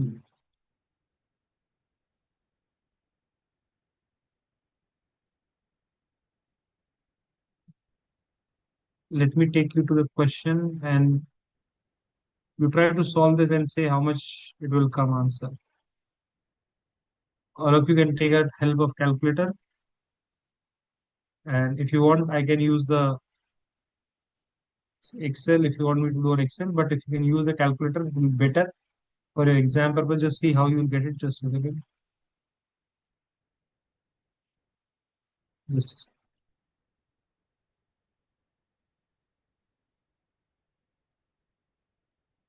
Okay. Now he expects 1 crore will come in year one, 2 crore, 2 crore, 3, 2. This is the expectation. But then he put in certainty equality approach that he expects, okay, out of this 1 crore, only 95% will come. Here he expects 90%, here 85, 80, 75. That is all his expectations to come here. After doing that, his expectation is this will be the final number coming in. Now we got, according to this theory, year one, I'll got this number, year two, short, I'll got this amount, year three, I'll got this amount, year four, this, year five, this. Now you tell me what would be my fair value if I'm taking a risk-free rate of 3% for 5 years. Try to compute in your Excel, in your computer, calculators, try to see how can you arrive that number. The discount rate should be computed based on 3%. Now you see how you can arrive. Try to solve this.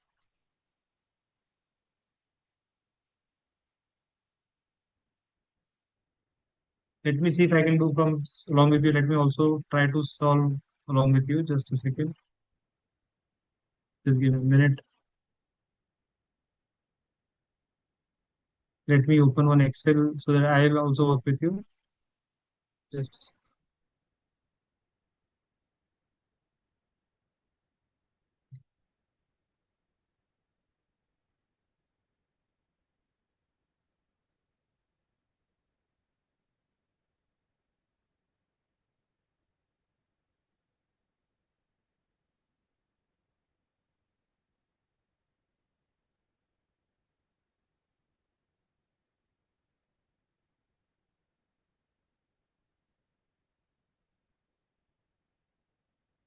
Now let me share one Excel screen and there you could try to solve the problem if you can do that. Just give me. Okay. Now, so we got, so I'll write year here. Just a second.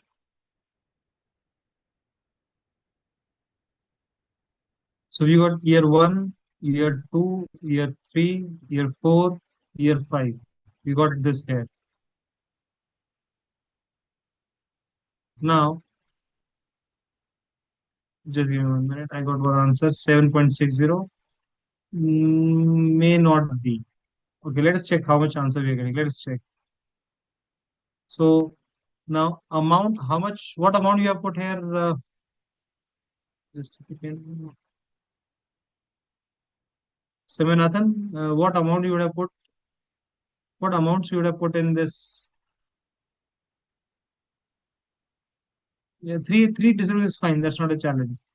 But what amount you would have put it here? Okay, so can I just a second? Let me just a second. Let me increase the font size just a minute.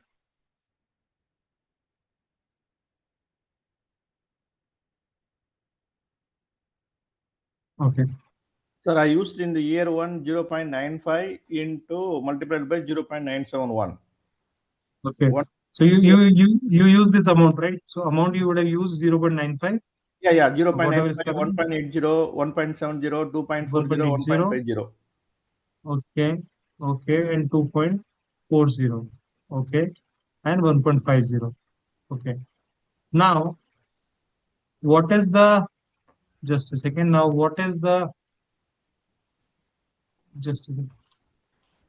What is the present value factor we have taken? 3%, Sir, right? 3% you are I taking. used 1 divided by 1.03.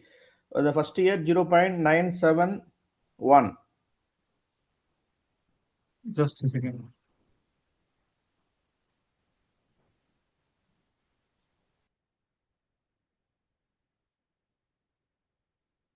So if I take two digits, it will come what you are taking 9.71, right?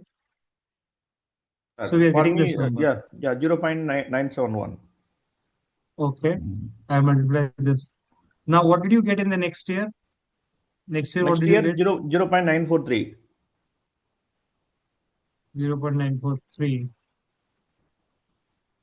Okay. 0.915. Third year, 0.888. 0.863. all of you are getting the same numbers. So total I got Yes, sir. 7.60. Okay.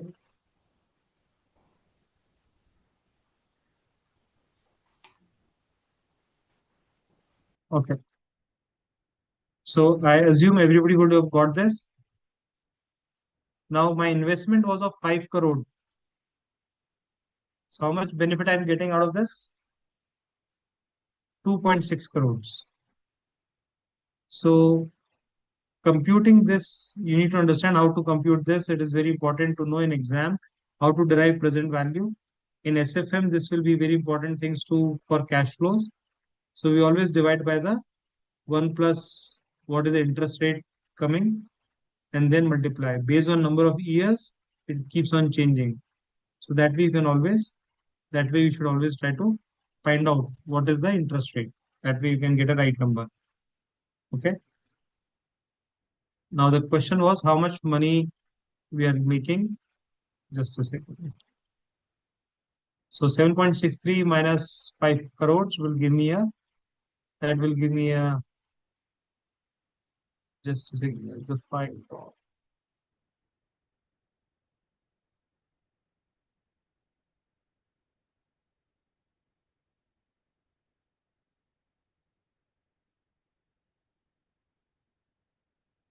Just a,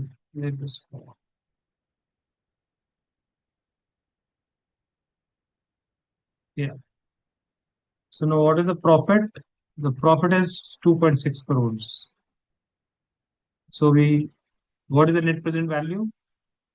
Present value of future cash flows. So that is coming 7.6 crores minus 5 crore is your investment. So 5 crores if your investment, then remaining is 2.60 crores. So if you have calculated this correctly, then you will always get a right answer. So that you need to keep in mind.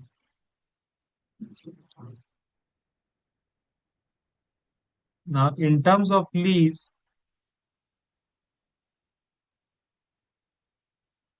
so the example of lease which we discussed, how much should I allocate the consideration I'm paying for lease and non-lease component? So I was entering a lease of 6 lakhs. Along with that, I'm getting a 1 lakh maintenance non-lease component. So how much should I put?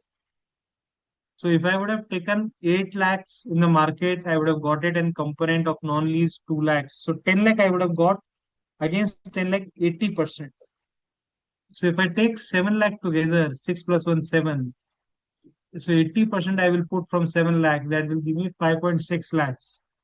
So I will recognize 5.6 lakhs under lease component and remaining will go under 1.4 lakh. That will go there.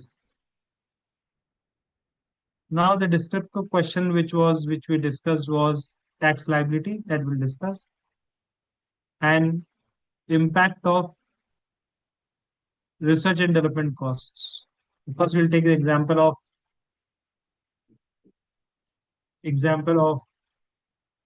just give a minute. Tax deductibility. So now, when you write an exam, so in exam, when you get questions like this, specifically for a descriptive based questions, you need to write rational such that whenever an invigilator reviews your copy, he gets a logic that where you are coming from, that you know the topic well, you know the subject well. For that, you need to give certain fundamental assumptions. So here we know that they have deducted TDS. I took a service of 25 lakhs.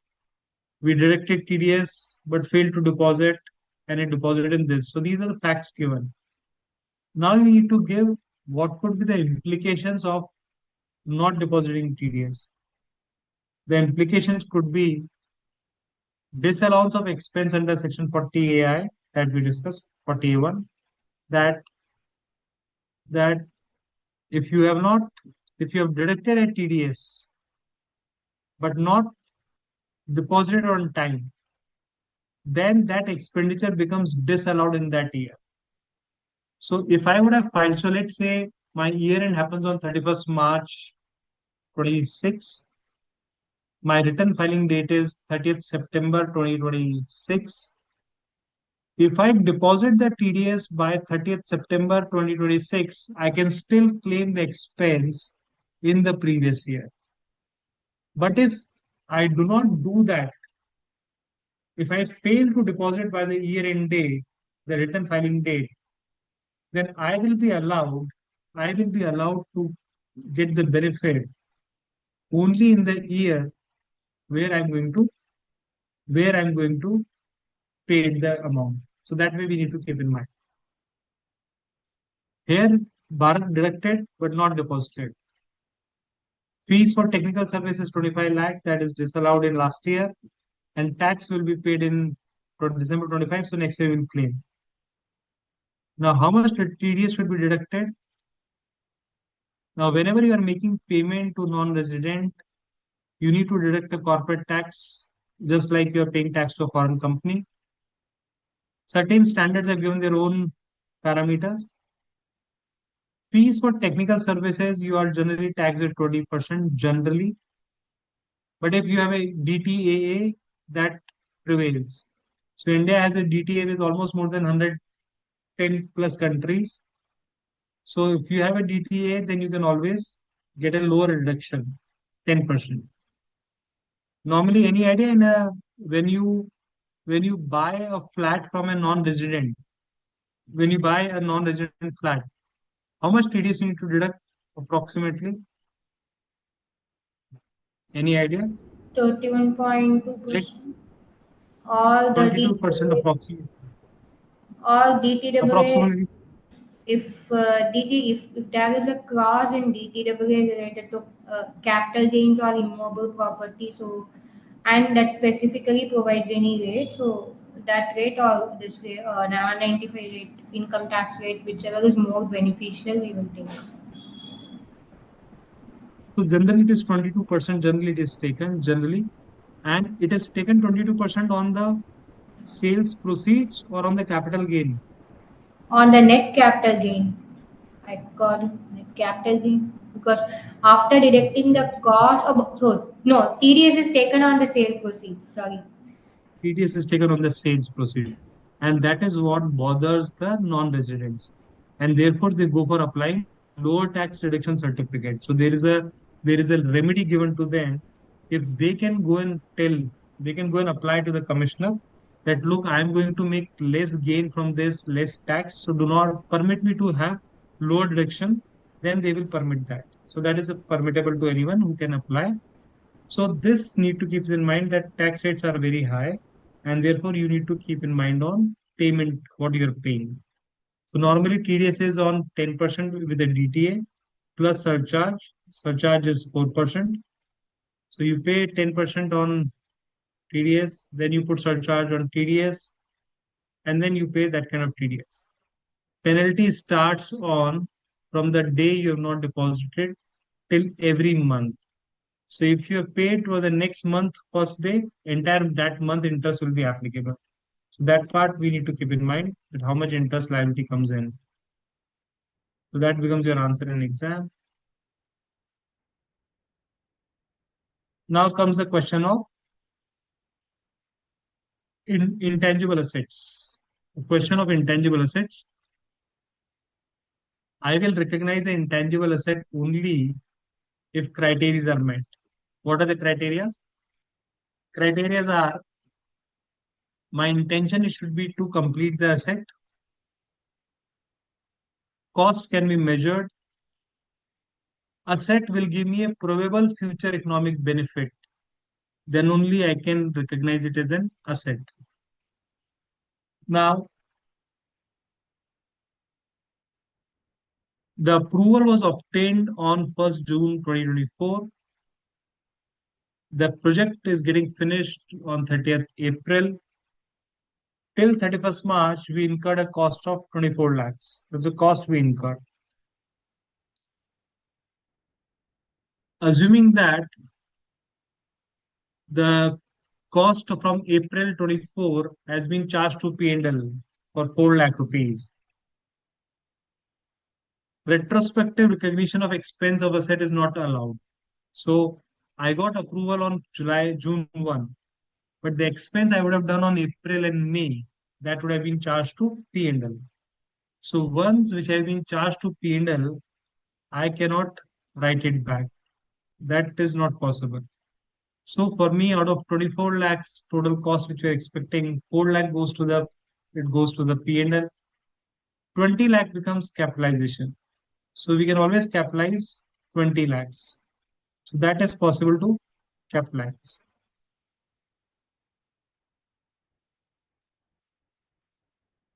What the standard says, asset not available for use, that is WIP, is to be tested for impairment annually mandatory. So you have no choice, you need to do it. Asset is not available for use, so you need to value. As per the Bhavna, 19 lakh could have come easily. So according to her, fair value is 19 lakh. So according to her, it is no impairment because she thinks she can get 19 lakh perpetuity. However, Miss Sinha, being a technically qualified and understanding the market, she said, I expect only 18 lakh to come in future. We got one offer of 17 lakh to buy the technology. So between 18 lakh and 17 lakh, which feature should I choose? I always need to choose higher of fair value, less cost of disposal, or higher of value in use. Fair value in use is of 18 lakh, which is expected cash flow for next 5 years. And fair value less cost to sell is 17 lakh because that's the offer we received from independent person. Now, so between 18 and 17, 18 lakh is the minimum value. So the costing should be, the carrying amount should be brought down to 18 lakh. So we need to hit impairment by 2 lakhs. So 2 lakh should be bought as an impairment loss in the P&L. Now tell me what will happen in the next year. In the next year, this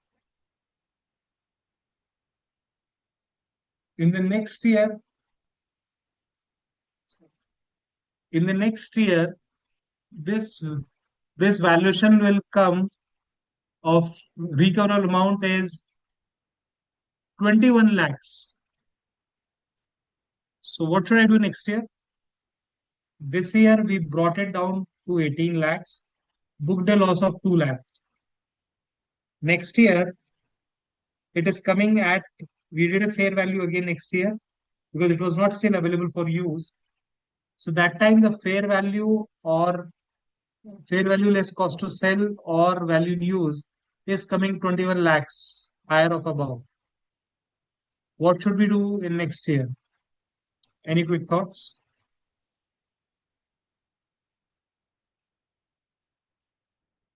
Any quick thoughts? What should we do next year?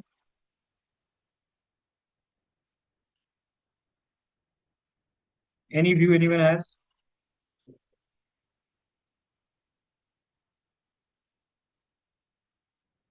How much I should reverse? 3 lakhs? Can I put 3 lakhs in the P&L?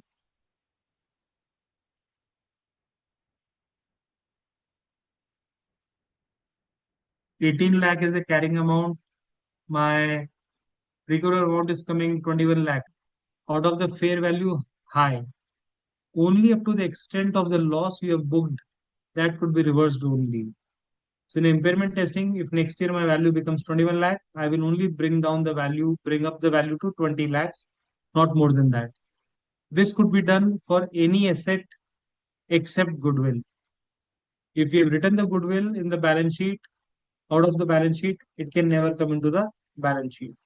So that way it will be need to taken care of. So this is something which you need to keep in mind. Now, anybody would have read the entire case study earlier. So if you've seen the case study, they've explained the problem statement very well in the case study.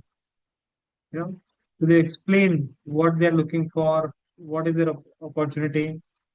So just sees, if you see the case study, it looks a little bit bigger case study. All case study will look bigger.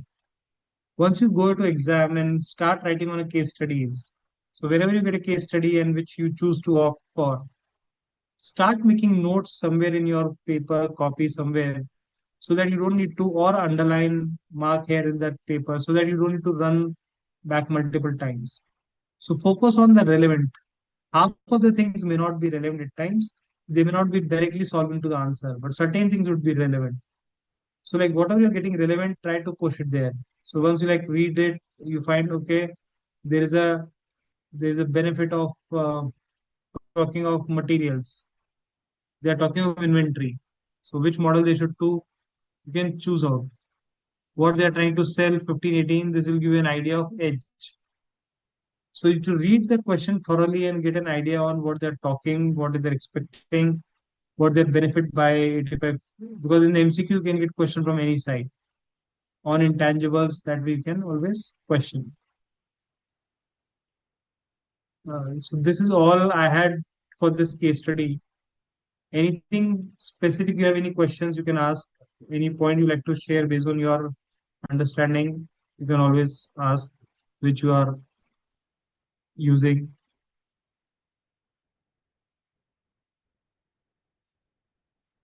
Anything, any doubt you have in mind, any questions you have in your mind, anything you have in mind, can ask.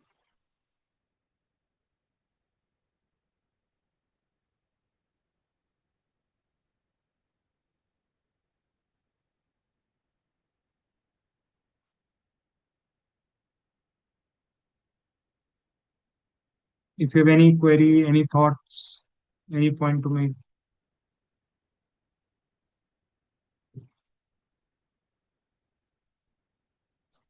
Sir, you may do some discussions on annual reports and its benefits, sir. Okay. So actually, there is builders reports are there, but 3D printer builder annual reports are not there actually, because I tried to search out. Sir, you may do discussion on any industry, sir. No issue, sir. Okay, okay, just give me, just give.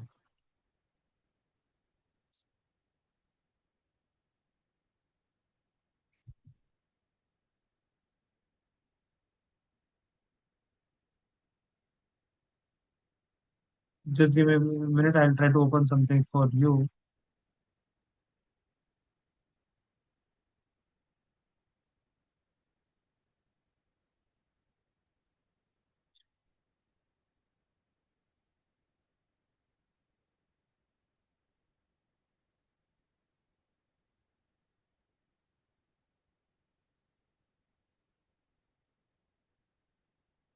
So now we are going to discuss one of the results, which probably, let me see, you can guess it out or not. Just give me a minute.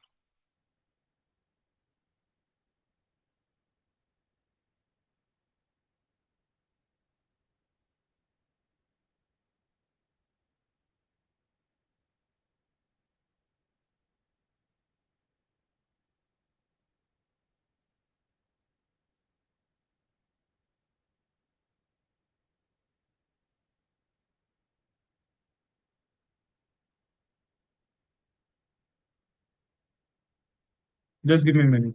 We are opening that.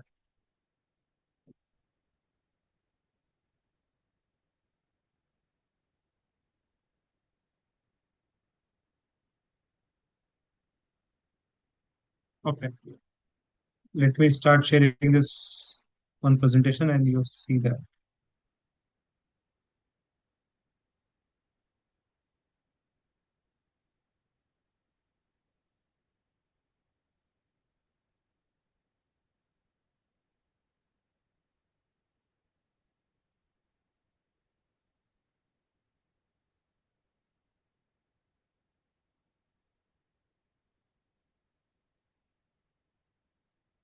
By seeing the name, can you make out this belongs to which company? Just give me a minute. It's the screen should be coming in yours. Just a second. Can you figure out which company does we are talking about? Sir, Any the quick screen thoughts? is not visible for us. Screen is not visible. Yeah. Now it is visible. Okay, not visible. Okay. Any idea which balance sheet we are talking?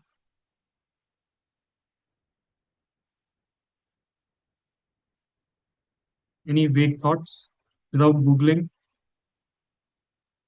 And I can make an assumption that you all must be having this app in your mobile store. In your smartphone, you all must be having this app. Any guesses? Which it could be, which annual report it could be of that company? Anyone like to make a guess? And as I told you, this is in your mobile for sure. For sure, it has to be in your mobile. Now think what are the apps which would be in your mobiles?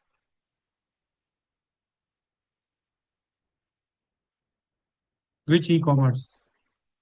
Abhirami, which e-commerce?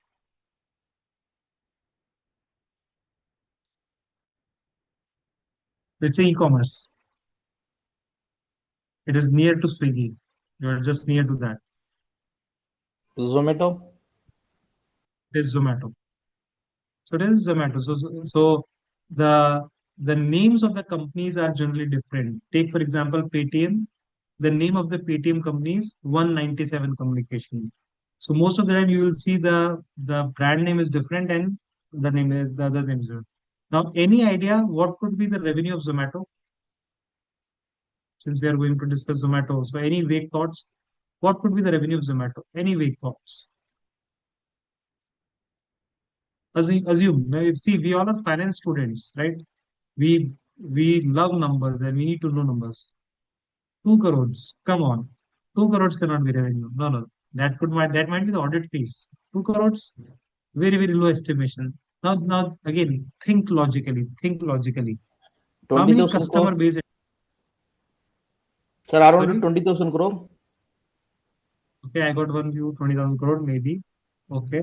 Anybody else has a different view? What they think would be? So 2 crore cannot be an answer, right? So let us, if I go and see, just see the, so we'll go and see the, just a second, see the consolidated numbers and I'll tell you what it would be coming.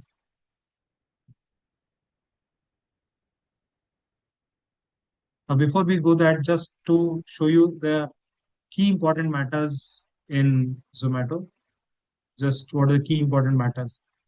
So one of the, since it's a consolidated report, so when it is a consolidated report, the first issue in consolidation is investment in other entities. So that's a fair valuation. So that's the first risk can they have put in. That is the first risk. Second risk is, what is the biggest risk? Is revenue recognition. Revenue recognition is, so what is Zomato? Does Zomato sell foods or does Zomato gives an e-commerce platform to people buy and sell foods? It gives an e-commerce platform to buy and sell food. So what is their commission income? Their revenues through commission income only. And how does this commission income comes? Because of IT systems. So if IT systems are incorrect, can I assume the entire Zomato valuation is incorrect? Yes, Do sir. you agree? Yes, So agreed. here, IT is very important, very, very important IT system. So they need to check on IT system. Any goof up happens in the code, entire balance sheet is busted. Any goof up happens in the code. Then comes very important impairment assessment of goodwill. As I mentioned you, every year goodwill impairment assessment is mandatory. I'll give one small example, but don't take it in a negative sense. When Byju's acquired Akash, Byju's had a good name, agreed? When Byju's acquired Akash, that time it has a very good name. It was talk of the towns, very big thing. So when Byju's acquired Akash, there was a goodwill in Byju's balance sheet. Ideally, when you acquire something, a good company, your balance sheet showed goodwill for some long time. Now, do you think that goodwill will exist now when Byju's is into trouble? And the person who's acquired is not even sustainable, it will have a challenge. So any goodwill, so they acquired Blinkit. You remember Blinkit was acquired by Zomato, and therefore they have a goodwill. So they need to mention what they're doing. Second, business combination. This would be one of the most challenging areas once you become professionals in terms of buyer side, sell side. India's 103 is very complicated, which needs to be understood in detail. Once you understand this, then you can always get the right answers. So this is the four matters they have put as a CAM important matters. Okay. So Deloitte is the auditors. They've given, and now you see the balance sheet size. So first we'll see the balance sheet size. So it is in crores. The balance sheet size is in crores. How much they have now? What is their total balance sheet size? What do you think is the total balance sheet size? 35,623 crores. So it's a 35,000 crore balance sheet. Okay. Now in 35,000, the major value is coming from investments, and then comes from your goodwill and others. We are talking of consolidated. Now, what is the equity capital? What is the share capital? It is 900 crores approx. 900 crores the equity capital they have issued. 29,400 crore is the profit. Now you see interesting part, how lean their balance sheet is in terms of liability. In terms of liability, how lean is the balance sheet? Very lean balance sheet in terms of liability. Very small liabilities if you see, and that is only lease liability. If I remove lease liability, then they have no long-term liabilities generally. Okay, that's a major liability. Now the revenue is, if you see the revenue, now see what is the revenue. Someone was talking of 2 crores, 500 crores, 1,000 crores. See the top line revenue, and we are talking of a consolidated now. We'll go to standalone also soon, but the revenue is 20,000 crores. That's the revenue. And now you see the 20,000 crores. What profit they are making? 600 crores. That's average they are making, right? Now, so they are making a profit this time, being a consolidated. Now let me show you quickly on standalone. So standalone, will get an idea what exactly this company is performing.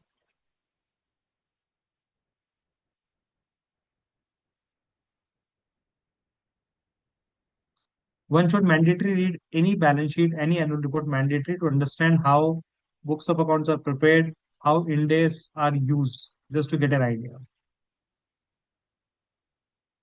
Now, the name of Zomato is changed to Eternal.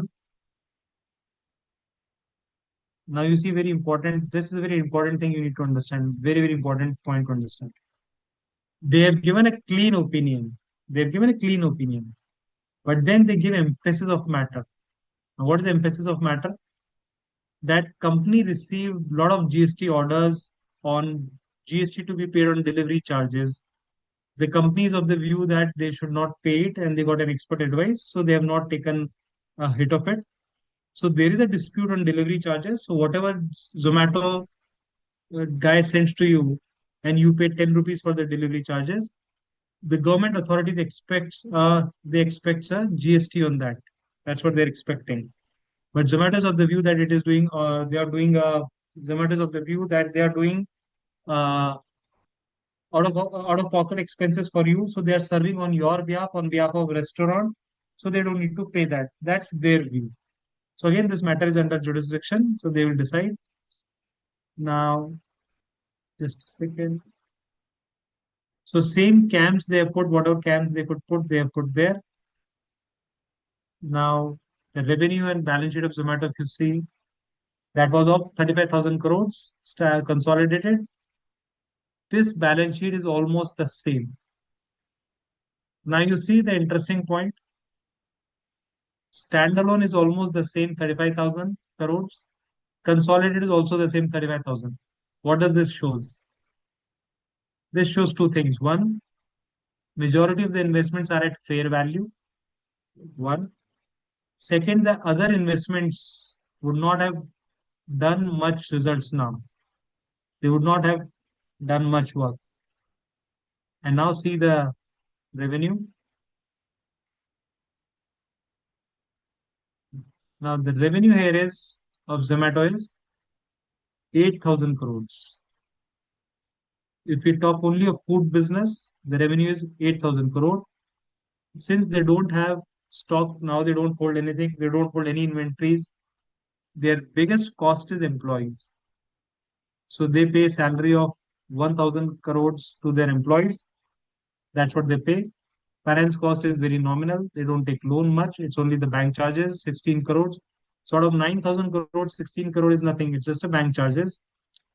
Depreciation and amortization, because they are not having heavy expenses. If you see the asset side, how much is the total asset base? Now, can you imagine a company having a revenue of 8,000 crore? What should be the asset size? Asset size is only 86 crore. Why? Because their major asset is only intangible, the platform. Their asset is the only platform. That's the biggest asset. And that's why they got 8,000 crore. That's the revenue. They are making a profit of 1,960 crores. So approximately 20% they are making PAT approximately based on the revenue of 10,000 crore overall. If I take that revenue. Now let me just take you to property, plant and equipment, and you'll see any other important policy which I can show you.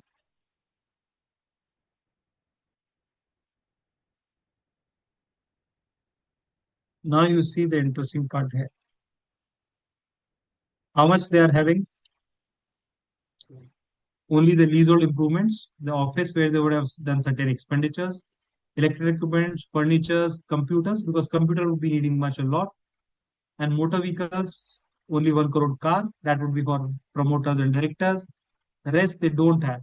So the bikes belong to whom?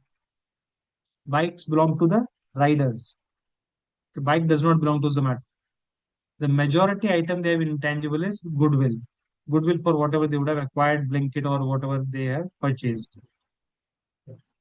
Now they would have made investments in various countries. Now you understand the beauty of the business, their disruptors. They opened business in Ireland, Sri Lanka, Middle East, Hyperpure other company, entertainment. So many other countries they're opening up to become a huge company. And they have also invested in stock market and preference shares. They are taking a lot of businesses. They are doing investments. They are also putting a lot of money in various startups, which is the same business. So they have unquoted investments of 360 crores. So that you will see. They generally will not have trade receivables generally.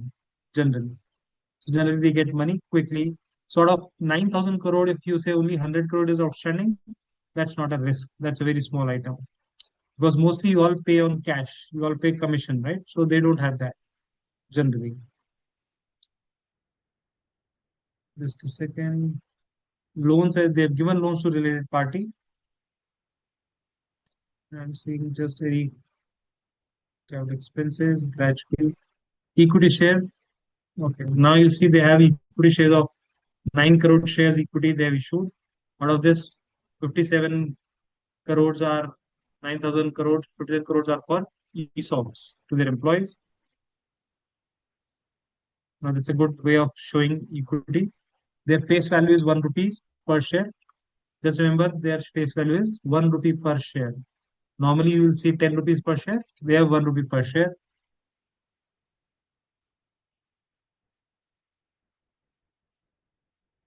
Majority of the profit is coming from security premium reserves. So they would have issued shares at a higher price. That's what it is coming here.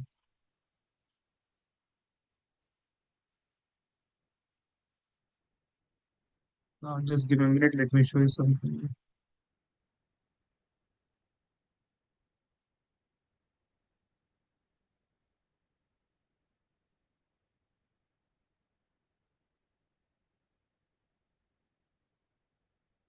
Just a second. Remember, if you remember when somebody said, I asked a question, what would be turnover? And somebody said 2 crores. And what did I say? The audit fees would be even 2 crores, right? So the audit Yes. fees is 2 Yes. crores. Just see that audit fee, right? So, so these are big businesses and there are big challenges because here, as I mentioned, revenue is entirely dependent on systems.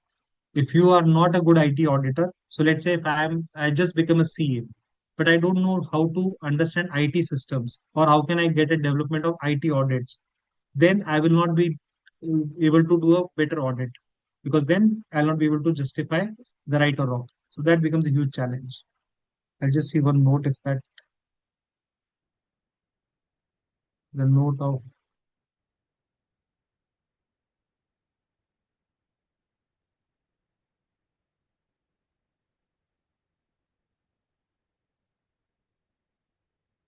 so you need to give note of all liabilities you have, content liabilities, all cases against the company, whatever cases coming like GST audit. Like if you see the GST audit has given a case of 480 crore, 40 crores, they have put a liability on penalty for the charges you are collecting from delivery charges. So they or whatever all case you need to mention it here.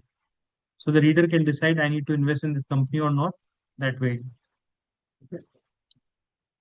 So this is all from my side. Deepak ji, if you can take the remaining part for Yes, sir. how to address.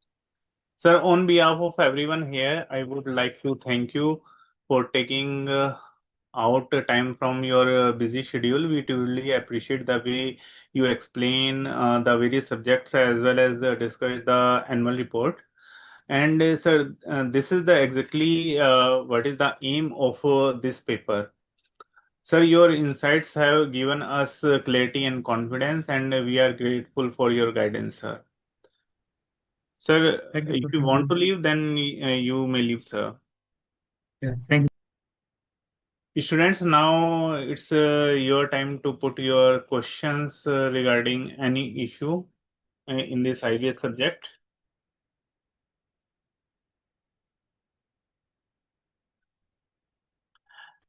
There is one query regarding MCQs portion. Normally, students are facing difficulty in MCQ portion. That's why I am taking this query first. Students in 4 case studies.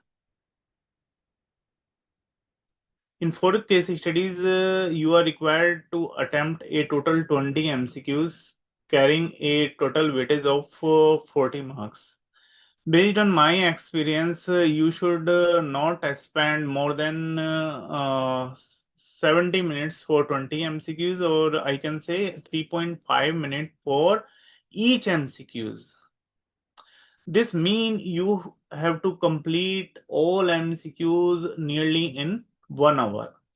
Managing your time is very important because if you are able to manage the time for MCQs portion, only then you can be able to manage a descriptive portion in a very well manner. This is very important. To achieve this, it is very important to do practice. You may do practice of MCQs from your case scenario booklets from of various subjects, your core modules, as well as case scenario booklet of set A and set B.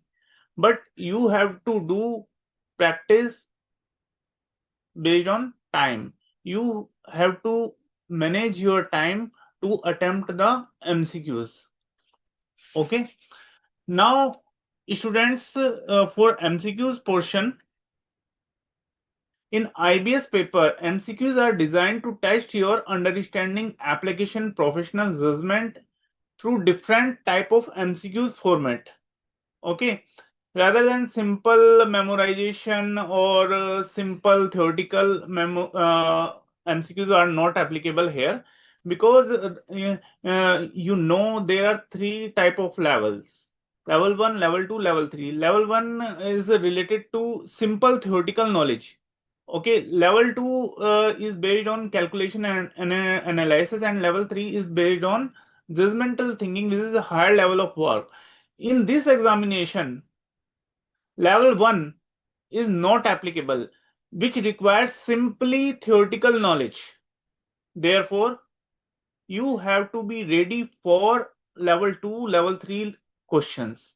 Okay, it may cover multiple correct answer MCQs. More than one options may be correct, so each options must be evaluated independently. Okay.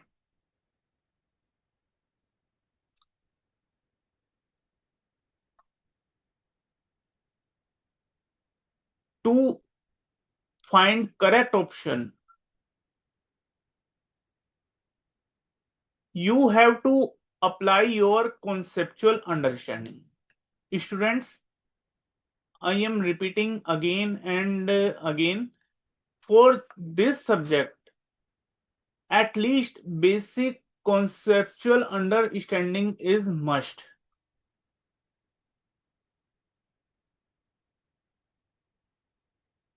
If you have at least basic conceptual understanding only, then you can attempt the questions in a very well manner, and even you can also apply the open book resources. Okay. Second type of MCQ may be assertion and reasoning type of MCQ. In this situation, you are given two statements and must judge both their correctness and their logical connections. For example, in assertion, suppose it is written that a firm achieves competitive advantage by offering lower prices than competitors. Reason may be a lower cost allows the firm to maintain profitability even at lower prices. Here now you must decide whether both statements are correct or not, whether the reason correctly explain the assertion. Okay.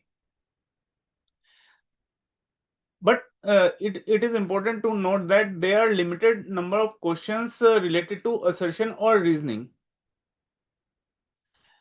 Third type of MCQ, which is very important, it is not type of MCQ. This question asks you to identify incorrect options, incorrect statement. Okay. Whenever this type of MCQ comes in your examination, first of all, identify correct options. Suppose a MCQ is having 4 options. Okay. First of all, note down related A, B, C, D in your answer sheet. If after applying your conceptual understanding, you find that option A, option B is correct and option C and D are wrong, immediately tick option A, B and immediately cross option C and D. Now, if question says to identify correct options, then it means answer is A and B. If question says identify incorrect options, then clearly identify option C and D. But this is possible only when you have noted down this in your answer sheet. If you try to do this in your mind, then there is 100% chance you will miss something. There is full chance of error. Therefore, to handle this multiple type of options or with not options, if your MCQ is having multiple options and not type of options, then best way to handle this type of MCQ is note down point A, point B, point C, point D. Not fully statement, only A, B, C, D on your notebook in rough work. And identify clear statements, and then you can easily identify which statement is correct, which statement is incorrect. Next type of MCQ may be more than one option. More than one option may be reasonable or most likely. You may find most likely type of MCQ, but you have to, in this situation, you have to find best answer. Okay, in this type of MCQ, one or two options will be eliminated straightforward. When you have eliminated two options, then other two remaining, from other two remaining, you have to find best option. In this situation, your conceptual understanding will work. Therefore, students, I am repeating again, conceptual understanding for this examination is very, very important.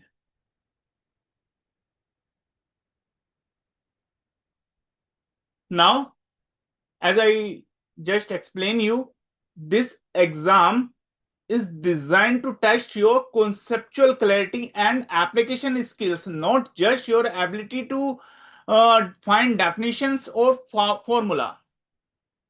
This exam actually about how well you understand the concepts from each subject, apply them in real situations, analyze the integrated scenario. Students, again, it is very important how to apply open book resources in this examination. It is very, very important.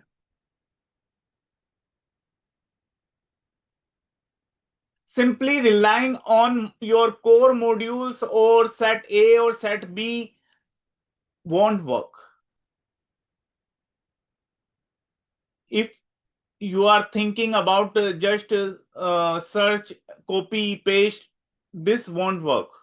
Okay, you may spend too much time trying to find out the exact section theory in your module, especially when the answer is not word to word. If you don't truly understand the why behind the concept, even if you find the right term or right framework, you may end up with applying in a wrong manner or wrong context. This will hurt your marks. You might find one question by copying text but applying correctly. Okay, but there is full chance you will likely run out of the time. Therefore, students, it is very important how you are going to apply open book resources. Open book resources are just to assist you. It is not substitute of your conceptual knowledge. Therefore, Focus on understanding fundamentals of each subject. If you are appearing only in group 2, in this situation you may select 1 or 2 subjects from group 1. Go ahead with in very detail. But at the same time, I am not saying to ignore other subjects, but at least do 1 or 2 subjects in a thorough manner. Change your mindset. This paper is about proper planning and proper strategy.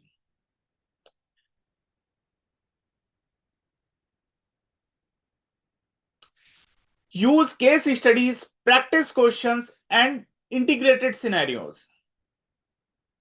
You must be aware how the case studies in case studies, case scenarios are integrated.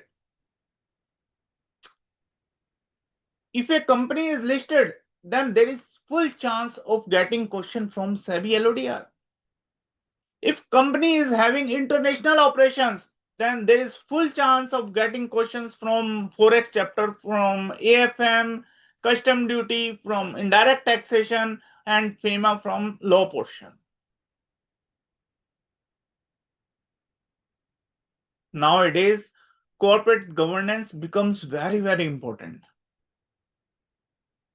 Therefore, please, students, please don't ignore corporate governance portion from your corporate law paper.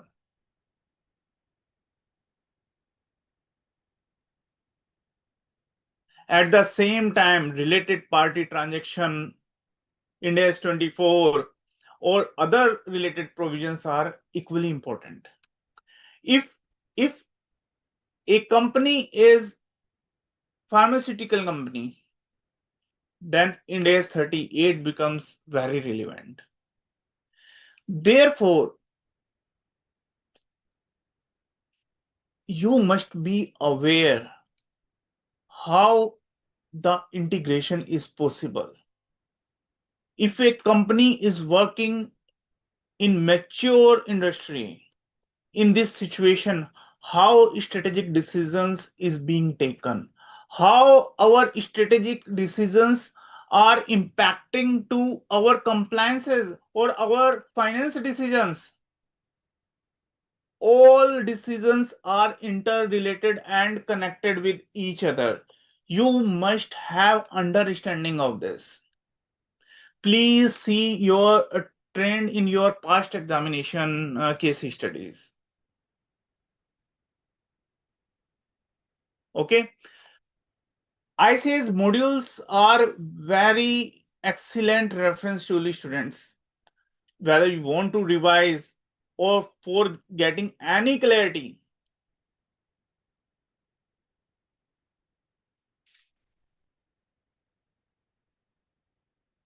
And one more thing, students,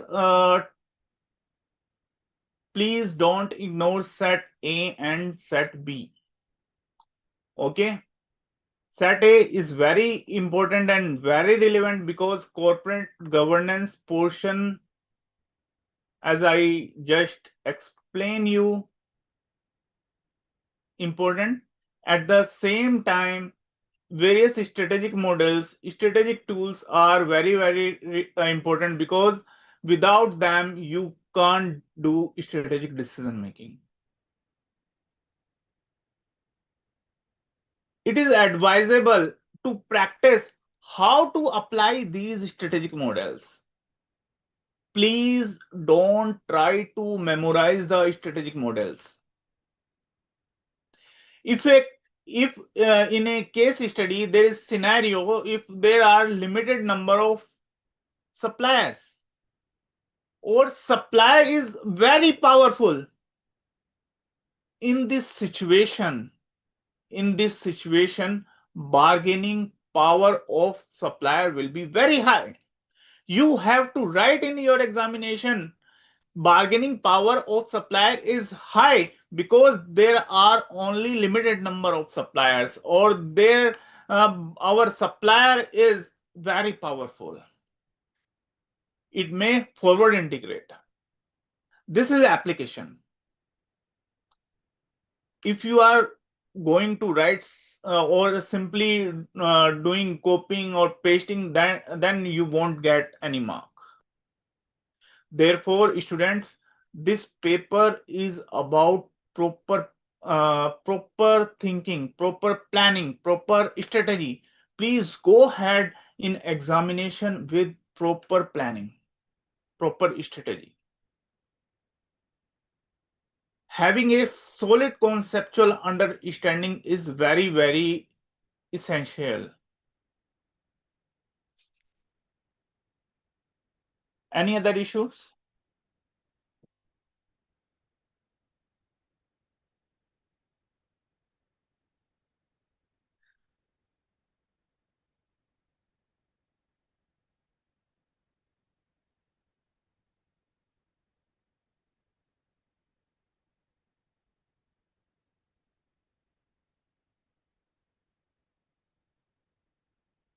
There is one query in chat box, sir. After IDT paper, how should we revise for IBS? What is 1.5-day strategy?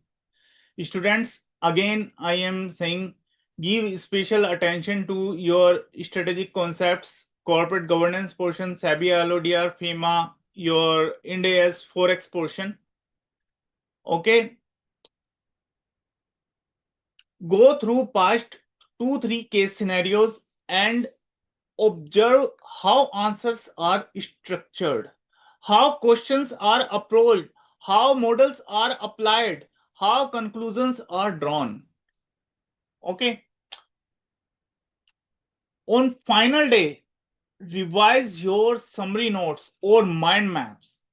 Your summary notes and mind maps are very, very important resources in last 1.5 day, especially in last half day. Students, here it is very important to note that don't overload yourself with new content.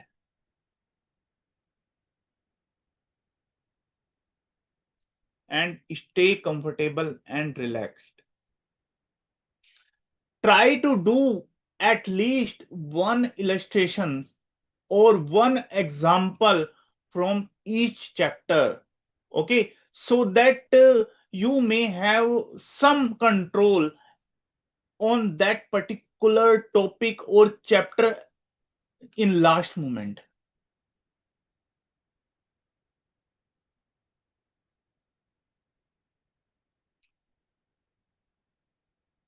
This exam is not about how much you memorize. It is about how well you apply your knowledge in a structured decision maker's mindset. Okay.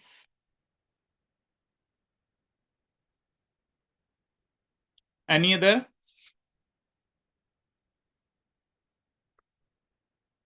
Yes, Swaminathan.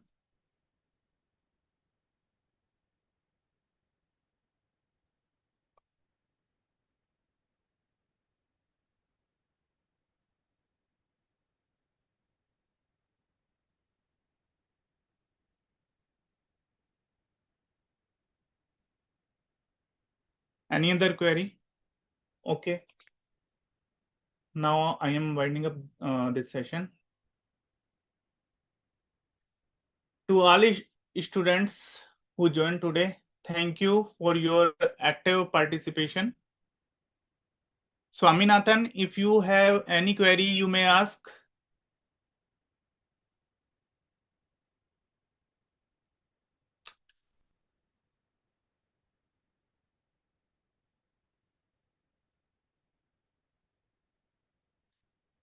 Students, let us today's session remind us that IBS is not about just solving case study. It is about thinking in a holistic manner. It is paper about proper planning, proper strategy. Student, I advise you to keep learning, keep exploring, and very, very importantly, keep practicing.